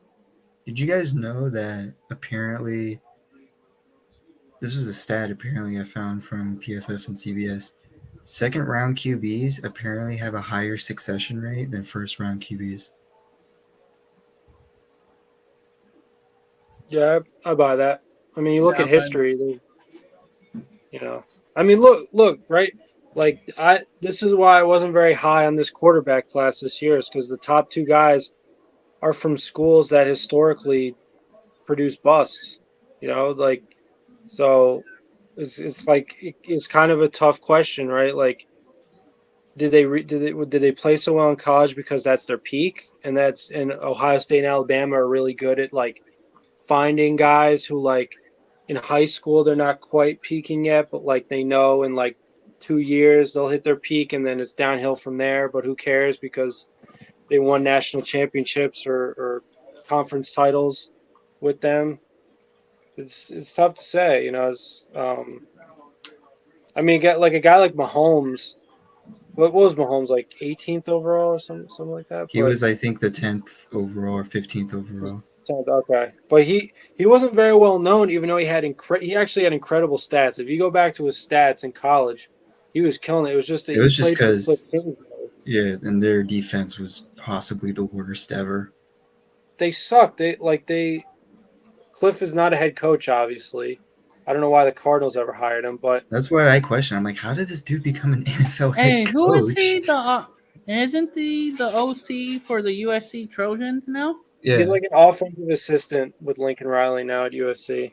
I don't think he's the OC. He's like, I think he's the quarterback coach. He's like something, but yeah. I mean, I'm just saying. So it's like, so sometimes you get guys who like completely under the radar because they don't play for the sexy school, and obviously Mahomes is an example of that. But yeah, Aiden O'Connell though, like, first of all, like nobody was talking about him, and I think there's a reason for that. But he could blow everyone away. Especially if he really is a good scheme fit. That's what everyone's saying. He's a good system, culture, scheme fit, whatever you want to call it, with McDaniels. But as far as the Jimmy G situation goes, like next year, because they have a potential out with him too. So, I would still go with Jimmy G if he does very well in this offense. I would still draft a quarterback next year in the second, or maybe in the first. Just depends on which one's left. Like I was just saying, Penix wouldn't be a bad quarterback. Yeah, because it's something we got to think about a little bit. Because whether we have a good season or a bad season, a quarterback's getting taken in those first 2 rounds from us. I would be shocked if we didn't get a quarterback in the first 2 rounds. I'm gonna look up something real quick. Yeah, I mean, so what I was gonna say was that, if Jimmy G, if the potential out is not exercised, that means one of two things. That means he's healthy. He stayed healthy throughout this whole coming year, or he didn't get injured enough to really be enough of a concern. And B, he played well. So for those 2 reasons, if Jimmy G's still on the roster, that means that there's something to work with there. And that means that as far as starting, Jimmy G is he's going to get that first look. Like he's going to be the quarterback. But if he like, tears his ACL this year or whatever, like one thing I do know about Jimmy G is he seems to be very chill being replaced. Like with the Niners, like he didn't really did you see during the end of the game, Sergio? He started laughing when they were getting blown out by the Eagles. He was just. He seems pretty chill. Just he didn't really care as much if he was starting or not. I mean, he's that type of guy. It's like, hey, at least I get paid. Hey, you know what? One quarterback I wouldn't be. I would take Deion Sanders' son. Oh, Shedeur. He's pretty good. In the second round. He's projected. I just looked at the projections. Yeah, he is pretty high up there, I think. He's projected. Oh wait, is his son in the next draft? Yeah. These are the quarterbacks. I'm gonna read them off real quick. Like Caleb Williams 1, Drake Mays 2, Michael Penix 3. The Awin from Texas is 4. Bo Nixon, Eric, I hope you hear this. We're going to draft him. And then it's Shedeur Sanders, Spencer Rattler, KJ Jefferson, JJ McCarron, Jordan Travis from Florida State. I do like Rayleigh from Duke. And then Joe Milton the third. the Duke quarterback. I can't pronounce his last name. That's the 12 top Daniel quarterbacks. Jones. Yeah, I don't. I don't like Spencer Rattler. Like he's Yeah, Spencer. I mean, yeah, that's a tough one, but that's the thing, right? Like we're like, and I will admit it's I'm frustrating. gonna be like, watching a lot of tape of what's his name though. I just want to see what type of quarterback he is. Who? Deion Sanders' son. I gotta watch some tape.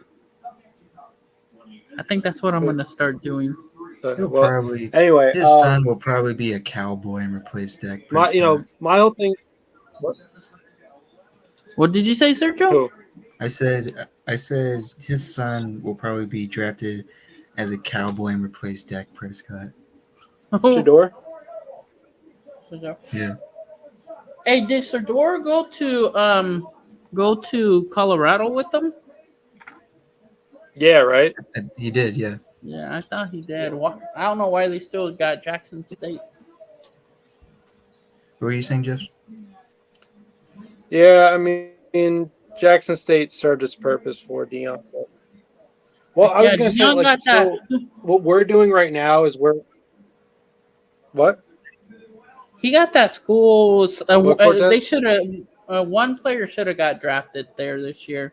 I think the linebacker should have got drafted.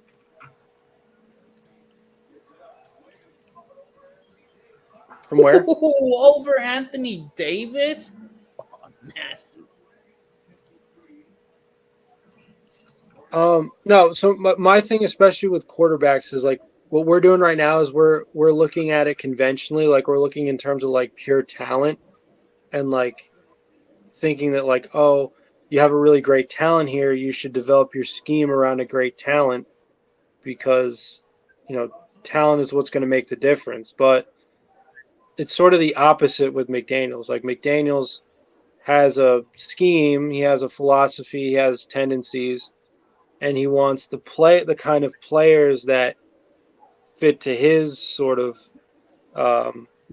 scheme, philosophy, idea about offense, whatever you want to call it, which can be frustrating, right? Because like to me, I saw a lot of that in this draft, and at first I was upset about a lot of the picks that they made, but then I sort of like understood why they did it, and like I think the perfect example of that is Aiden O'Connell, like because as a conventional like NFL fan,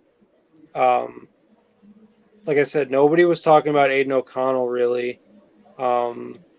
Nobody heard anything about his natural abilities, his talent. I thought he was a good player. I watched a decent amount of Big Ten football over the past couple of years, so I was able to see him.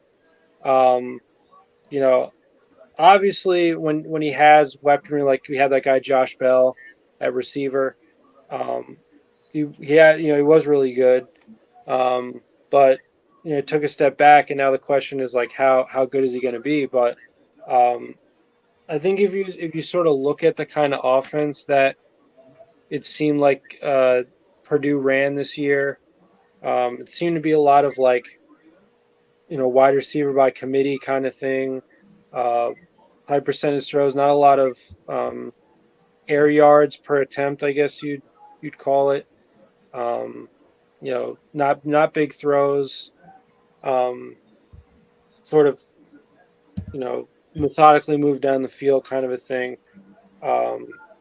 I would say he's the kind of talent or the kind of player that would fit to the McDaniels scheme. So as far as all these quarterbacks that are coming up in the next draft, like I would just say that like we shouldn't expect them to make a push for Caleb Williams, because Caleb Williams he's that kind of quarterback, it seems, where like if you form your offense around talent, he's the kind of guy you want. But if you form your talent around your offense, he's not. Caleb Williams does not seem to be that kind of a player, if that makes sense. He's too dynamic. He's too, frankly, he's too exciting of a player. I think that kind of stuff annoys McDaniels. I think he likes to be able to control things. That's why I think he was pissed when Carr called that audible against the Seahawks. So I don't know. I would probably like. I think we'll have to wait to see how this college football season plays out, but I think, like I said, I think Aiden O'Connell is a scheme fit for the most part. What do you guys think though about Aiden O'Connell? What's your take on I him? mean, it's like I said real quick, just back up. It's just a backup. Yeah, but do you think Do you think he's going to be the future though? Ultimately, like, is that the plan? Like, is he Tom Brady? Like, what should we expect here? You know, I don't really expect that because I think it would be a smarter decision to hope for the best with Jimmy G, see if you can right. develop Aiden O'Connell, and just draft a quarterback in the first 2 rounds. And if Jimmy G's still here, develop him. At that point, you got 5 QBs that know the system that can teach him: Jimmy G, Brian Hoyer, Chase Garbers, Aiden O'Connell. At that point, whoever the QB is, he's learning the system very quickly at that point. Right.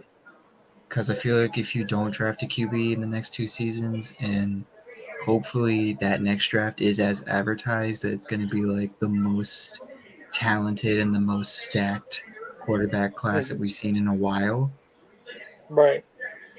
I think it would be a very smart decision to draft a quarterback and just keep Aiden O'Connell as a backup, or maybe trade him, because that's something the Patriots did as well, as trade their backups for some reason. Right. Well, yeah. I mean, I don't know.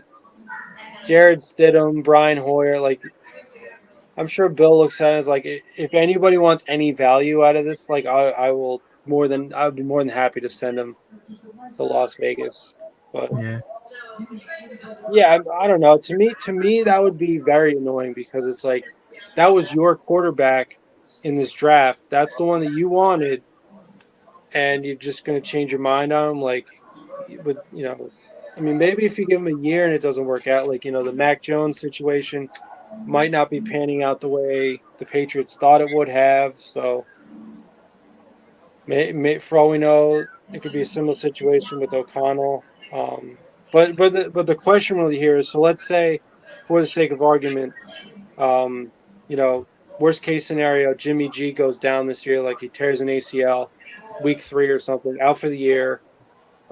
So long story short, the Raiders don't bring him back. They take the cap hit, whatever.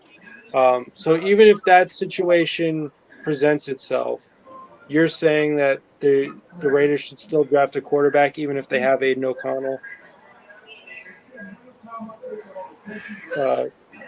ready and available? It's just, I don't know. I don't know if I would be that confident with Aiden O'Connell if he was the starter, if it was week 4, maybe like week 15.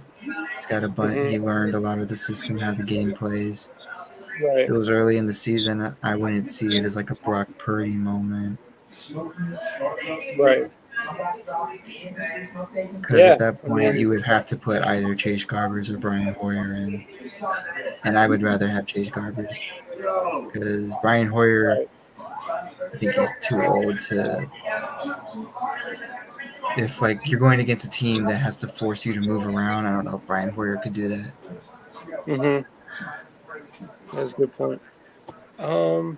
Yeah, so yeah, I mean, we'll have to see. I mean, Brian Hoyer, Brian Hoyer, I just want to say this, like, why don't you just hire him as a quarterbacks coach? Like, he's a glorified quarterbacks coach as it is. He's old.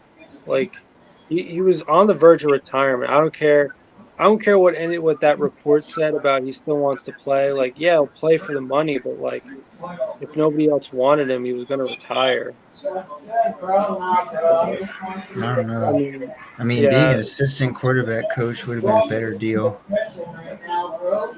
Yeah, I mean, I can't imagine you make the same kind of money. But his backups right now, their market value is like $5 million, right? Because Jared Stidham set the market. Yeah, Jared Stidham's getting $5 million per year. Yeah, that's what I'm saying. So, yeah, no, that's yeah. I mean, yeah, Aiden O'Connell, like I said, the talent I'm not excited about, but hopefully the scheme does him well. He can operate well within it, in which case, it can be a productive offense. And, he could be the quarterback of the future, right? The young guy.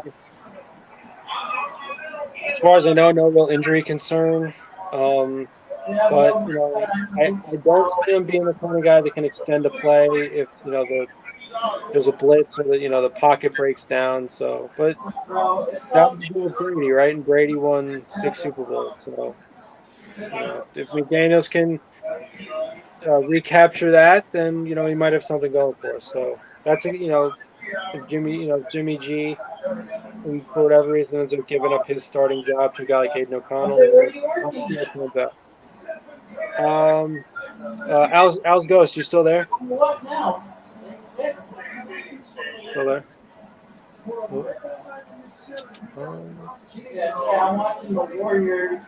Okay. So let's see. I'm trying to. It's right now third. It's about to be the end of third quarter. About the Warriors game.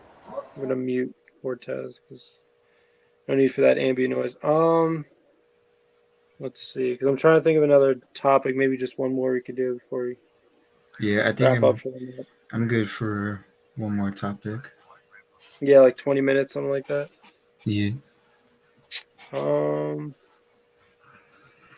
Okay, why don't we let me talk about this. It's Al's topic, so I don't know if he'll jump on it, but Sergio, why don't you just give your 2 cents on Christopher Smith II? This is a guy we haven't really talked about a lot. My understanding is it was considered a pretty good pick by most analysts, considering where they got him at. Obviously, a guy that's should at least, like we said before, the name of the game seems to be competition at a lot of positions. So a guy that could potentially add some competition to that group, the safety room. Obviously part of a national championship winning team at Georgia. What do you think about him? Yeah, I think this was arguably our best day 3 pick, in my opinion, although I am pretty high on Jacorian Bennett. I just think with this one, it helps out the safety room a lot, especially it gives it more competition, and it gives Trayvon Moore like a little bit of a scare right now, because now he's thinking, well, now if I don't do good, this guy's going to replace me right away, especially with how bad Trayvon Moore was last year. And I'll give him the benefit of the doubt that he was learning a new system. But if it's still as bad as last year, then they might be like, yep, this guy's not going to get it. We're just going to replace him with Smith, which I can see happening. I'm not going to say it is going to happen. I just see it happening. Smith, though, he was rated as arguably the best free safety in the draft by many analysts. He was ranked as one of the top 100 prospects. He was said to be taken in the 3rd round, but he fell to the 5th round, which is pretty great, which I guess would be considered a steal by most. Schematically, he'll definitely fit in Patrick Graham, because Patrick Graham likes to run the cover 2 safeties, and that's something that Georgia like to do, cover 2 safeties and man coverage. With his stats, he's pretty good at it. I mean, with Georgia, he allowed a passer rating of like 50, and he had 6 interceptions, and he only allowed 1 touchdown during his entire career with Georgia. And I think he played he played 46 games and allowed 1 touchdown as a safety, which is a pretty good value for a 5th round pick. Yeah. I mean, once again, the scouting report apparently on him is that he's not like a freak athlete. Like, he's not, I guess, what you'd call like an Isaiah Simmons or something. Like, he's not some guy who's, I guess, measurables jump off the page, or that you'd be excited to just have natural talent take him, You know, Which I am guessing is what made him fall a little bit. Is his athleticism and body competition doesn't like pizzazz a lot of coaches. yeah, that's true. Yeah, because that's we're so like combine and pro day oriented up until the draft that like if you don't show the right things during those you know those parts of your evaluation, then the scouts or the analysts might not value as much. But apparently, like I said, not a freak athlete, but apparently like just a very good like football player. He's supposed to be excellent in run defense. He's played as a nickel corner, so he's versatile in that way.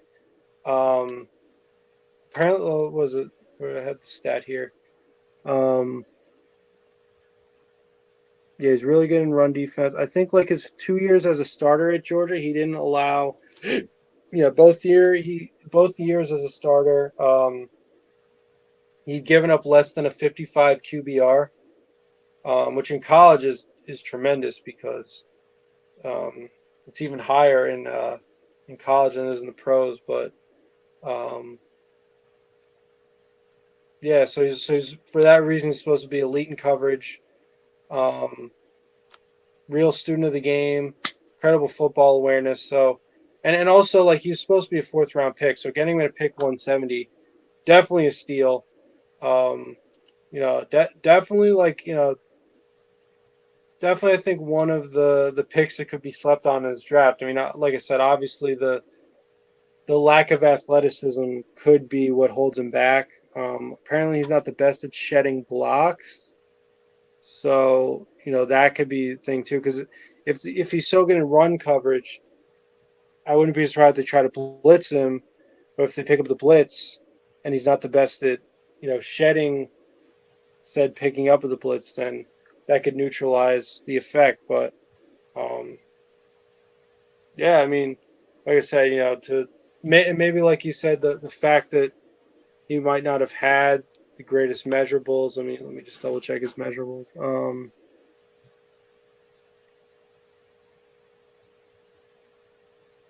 Yeah, he's like 5'11", under 200 pounds. 5'11". Yeah, none of his like measurables are elite by any means. Yeah, what was his?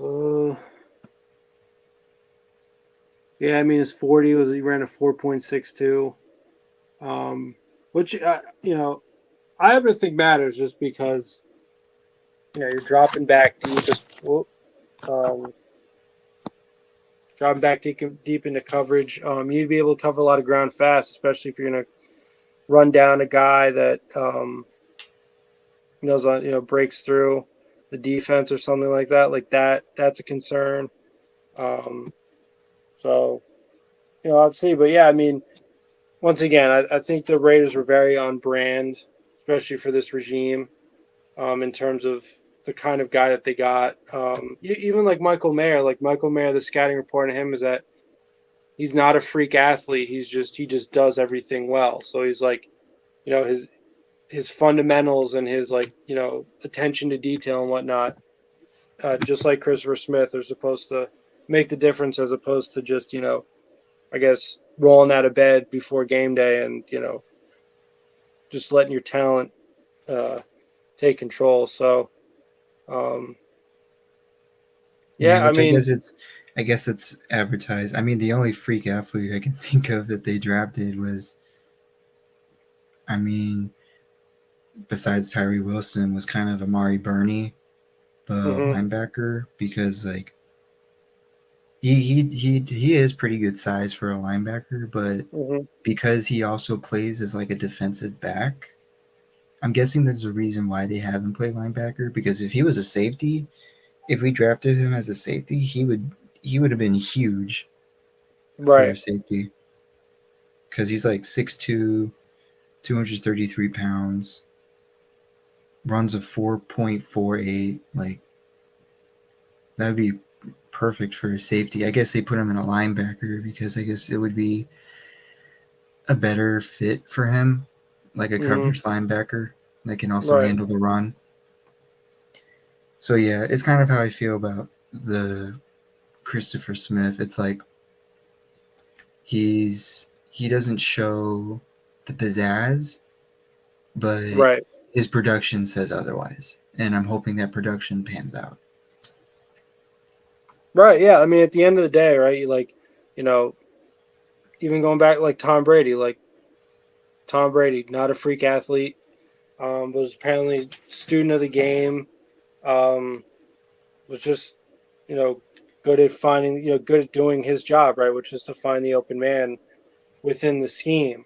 So, I feel like that's the quintessential example of how the Patriots want to do things. Obviously, I shouldn't say the Patriots, the Raiders right now, but let's be honest, the Patriots influenced Raiders want to do things. It comes back to that same theme of like,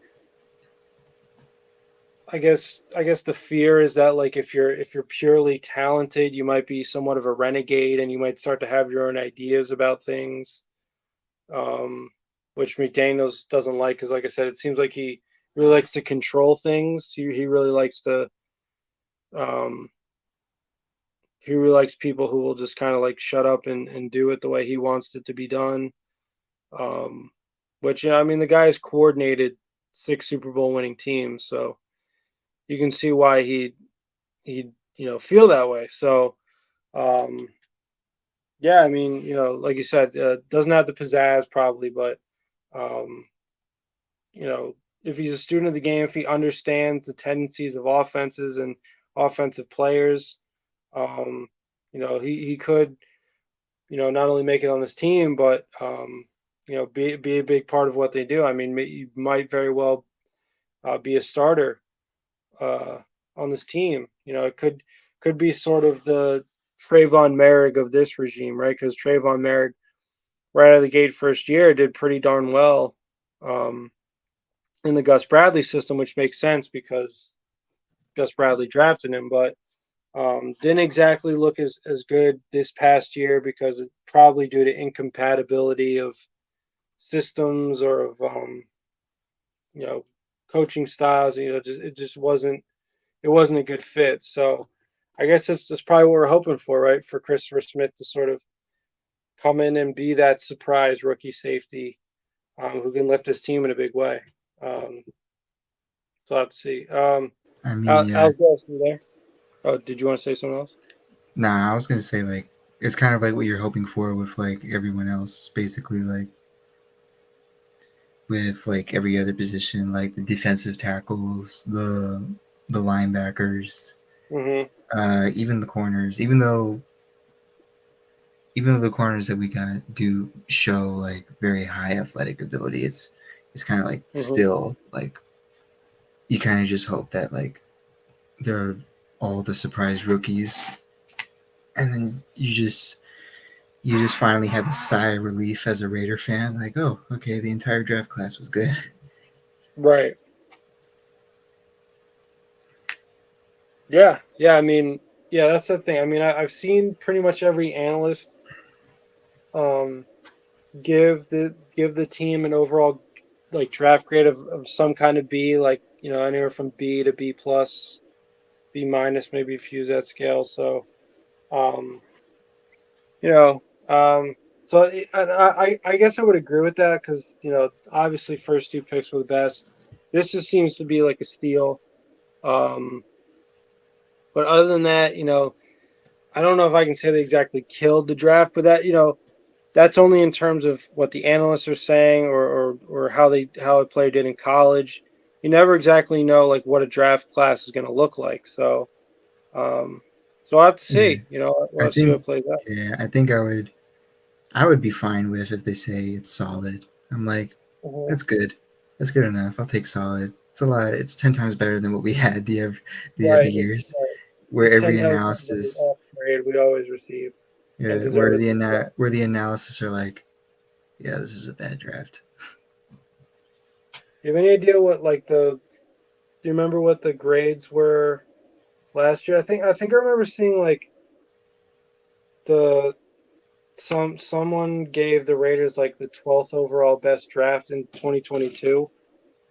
Do you remember what? I remember that like a lot of analysis, they didn't know how to grade us because we didn't have our two Yeah, that's picks. true. Right. They Starting didn't in know third. how exactly to grade us. So a That's lot of fair. like I saw a lot of grades where it's like, oh, it's a C or a D just because they don't have their two picks. I'm like, okay, why is Hmm. it a C? If that's not a good reason that you're Right. giving us that grade. But yeah, I Yeah. don't really remember that much, like because no one really knew how to grade it, which kind of seems like your job description that you know how to grade this draft Right. class. I just remember like the Alex Leatherwood draft where it was like a C, and then the year before that it was like a B minus or a C plus. Hmm. This draft though, from like an NFL media perspective, gets me excited because I haven't really seen like a big name analyst that like said, "Oh yeah, this was a pretty weird or okay draft." They're just saying, "Oh, it's a good draft, solid, Right. good, great." I'm like, "Hey, I'll take that." Yeah. I mean, um, yeah. Obviously, like a B when we've been failing pretty much every year, a B, which is well above passing, is definitely someone will take. But like I said, you can only measure it so much. I mean, everything is a gamble, and I do believe that there is such a thing as a stupid gamble. And of course, hindsight is 2020. So we'll obviously, we'll have a different view of the draft class like 2 or 3 years down the line when we see what these players are made of. If we're going to be result oriented, then we're obviously going to say like, oh, this was a great draft pick, or oh, what the heck were you thinking? And there is some truth to that because it does come down to, what kind of an eye for talent you have.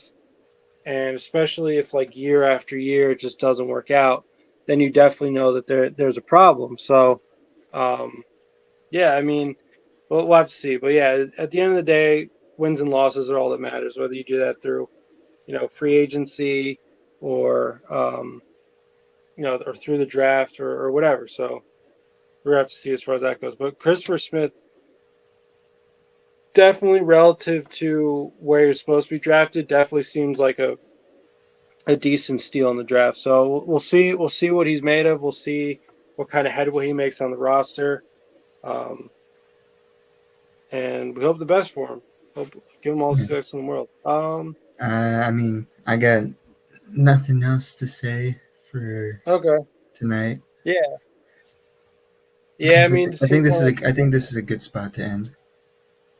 Yeah, I was myself going to end in like 12:15. So, um, was there any final thoughts or anything you wanted to put a bow on or? I just hope the next wave of free agency we maybe grab a guy or two, and I'm just waiting for training camp to start at this point because I really want to see what these guys can do. Or OTAs, right? Because Yeah, OTAs are gonna, yeah, yeah. I mean, yeah, that's the thing, right? Like so now the biggest thing is like you said, like heading into the off season program, whether it's OTAs or training camp. What does this team look like, and the players they already have, and also who are they going to add? So obviously we're seeing rumors about trades of Renfro. Is it going to be a 1-for-1, like for a guy like Patrick Queen from Baltimore? Are they going to do something like that? Are they going to trade for a guy like Devin White out of Tampa Bay? Um, all different kinds of things, especially on defense, that could very well happen. I get the feeling that the offense is pretty much set, but well, who knows? There could be a surprise, but yeah, that's kind of what we're looking for. Moving forward through the offseason, we're kind of at that phase of the game now where it's like, what what are we going to be hearing out of the offseason program? From the reporters and whatnot. Like who's taking reps from whom, who looks really good. Is this team seeming to gel, right? Are they building a chemistry? Is a culture being instituted? Those are the kinds of things we're going to be looking for, between now and the start of the regular season, right? Because that's obviously what we're building up to. But other than that, thank you as always, Sergio, for showing up. Been another great one as always. Good luck with the rest of your finals. Yeah. Yeah, good luck with the rest. My bad. I've been watching this game. Hey, I Yeah, can say this. for I can today say- and tomorrow, it's been the math exams. No one in my class wants to do them Oh shit, just pass it. Yeah. because last year only 3 of the seniors got more than 50%. Damn on the math. Hey, do you Yeah. know what's so crazy? Jeff, when I was going to school in California, you would have to take a written and a math test to actually graduate. But after the year I graduated back in 2014, they quit that crap. But since my freshman year, you had the opportunity. It was a written and a math quiz. And you had it to pass that. If you didn't pass that, you still wouldn't be able to graduate. But they got rid of it after 2014. You talking about like standardized tests? No, it was like an actual. It wasn't like the regular, you know how you do in May, like the beginning of and the end of Yeah. April, you take the standard math, English, Mhm. social studies test. Nah, this was just 2 different tests, but I forget the name of it, but they got rid of it after the year I graduated. I'm like, it's stupid. Why have it for so long and then get rid of it because the kids weren't passing it? That's why. Right. Yeah, it's I don't know, it's a good point, but at the end of the day, you got to do it, So Sergio, are you going to be graduating Yeah, from at high the end of the school? month. At the Oh, end of the okay, yeah. month. So congrats, man. I mean, yeah, obviously Yeah, you got to take care of congrats, business. bro. Get that. And That and you're diploma. gonna be moving soon, aren't you? Yeah. To Virginia? Yeah, Virginia. Is that where you're going to school? To college? Yeah, it's where I'm planning to head to. Yeah. Nice, What man. what Cool. kind of degree you want? I'm still thinking. So Because you're right gonna now, go to a junior or a? right now I'm gonna start junior. Because right now, if it's because right now I'm still like the top 3. I'm still thinking is like history, computer science, or what was the third? Or graphic designing. Nice. I was a comp sci major, so if you choose that one, let me know. I can give you some pointers or Nice, send you some PDFs of textbooks or something. nice. I would appreciate that. Yeah, no problem. Yeah, for sure. But yeah, like I said, good luck, man. Yeah, good luck. Hope you do well. Hope it's not too stressful. But other than that, thank you guys for showing up to this episode. Yeah, It's a great thank one you, as always. Yep. Just a reminder, as always, we're going to be having our regularly scheduled show this Wednesday, same time, 10 p.m. Eastern time, 7 p.m. Pacific time.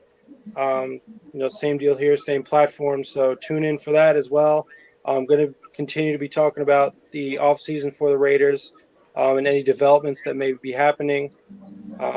So, like I said, tune in for that. Other than that, just a final reminder. Hey, there's one more thing I want to just say before we all leave. That David, or what's his name, the Nigerian player?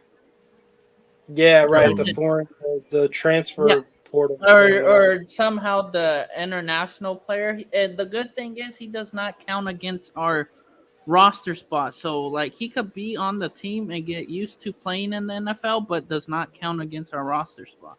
I don't know if some people understand that, but that's how it works.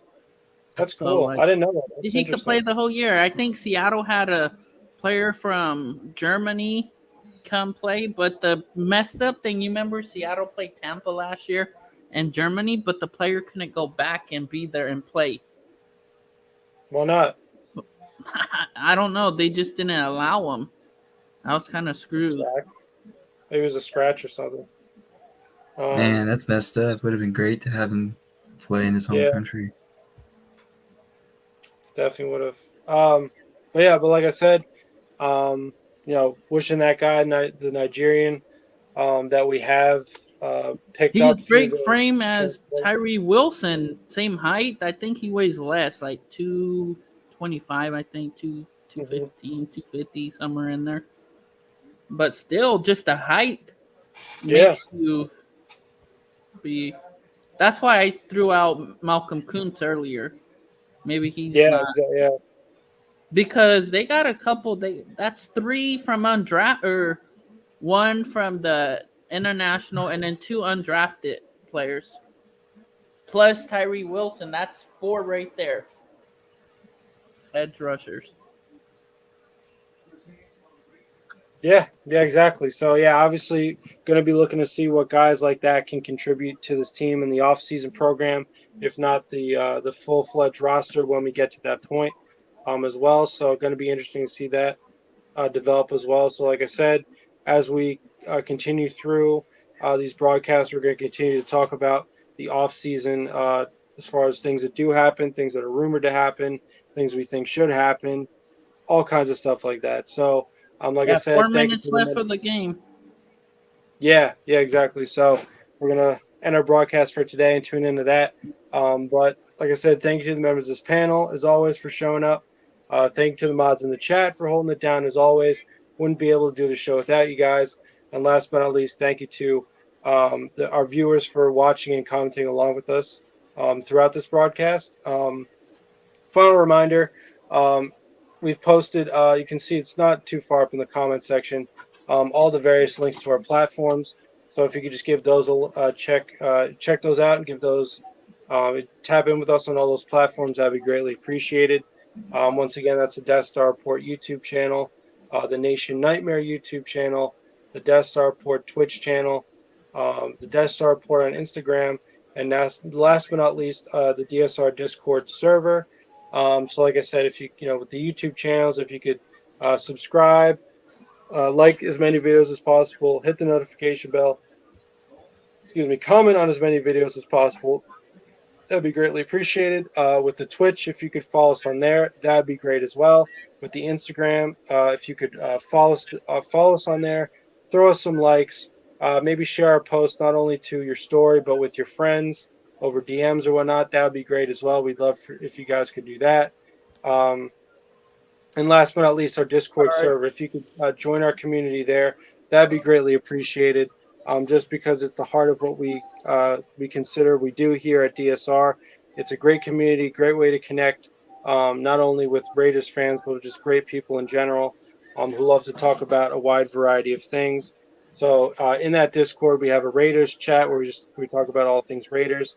We have a general chat where we just talk about life in general. We have fantasy leagues, both NFL and NBA. We talk about other sports like the NBA, MLB, and NHL. We have free giveaways at times. We have free movie nights. We have links to YouTube videos.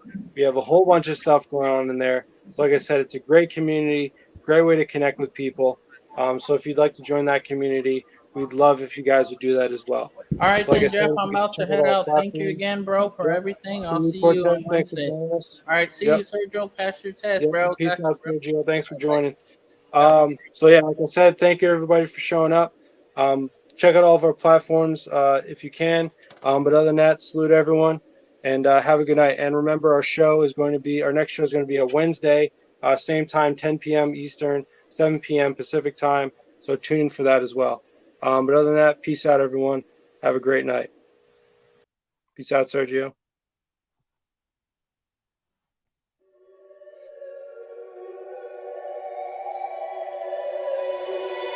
I wake up to the sounds of the silence that allows for my mind to run around with my ear up to the ground. I'm searching to behold the stories that I told when my back is to the world. Was smiling when I turned.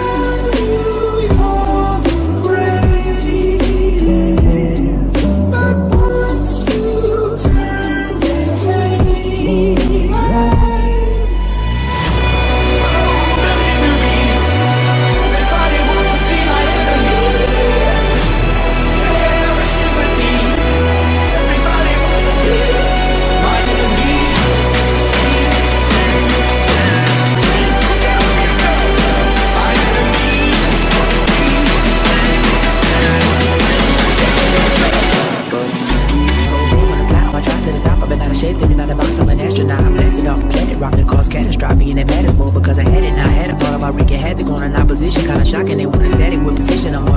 quarterback, I ain't talking shit.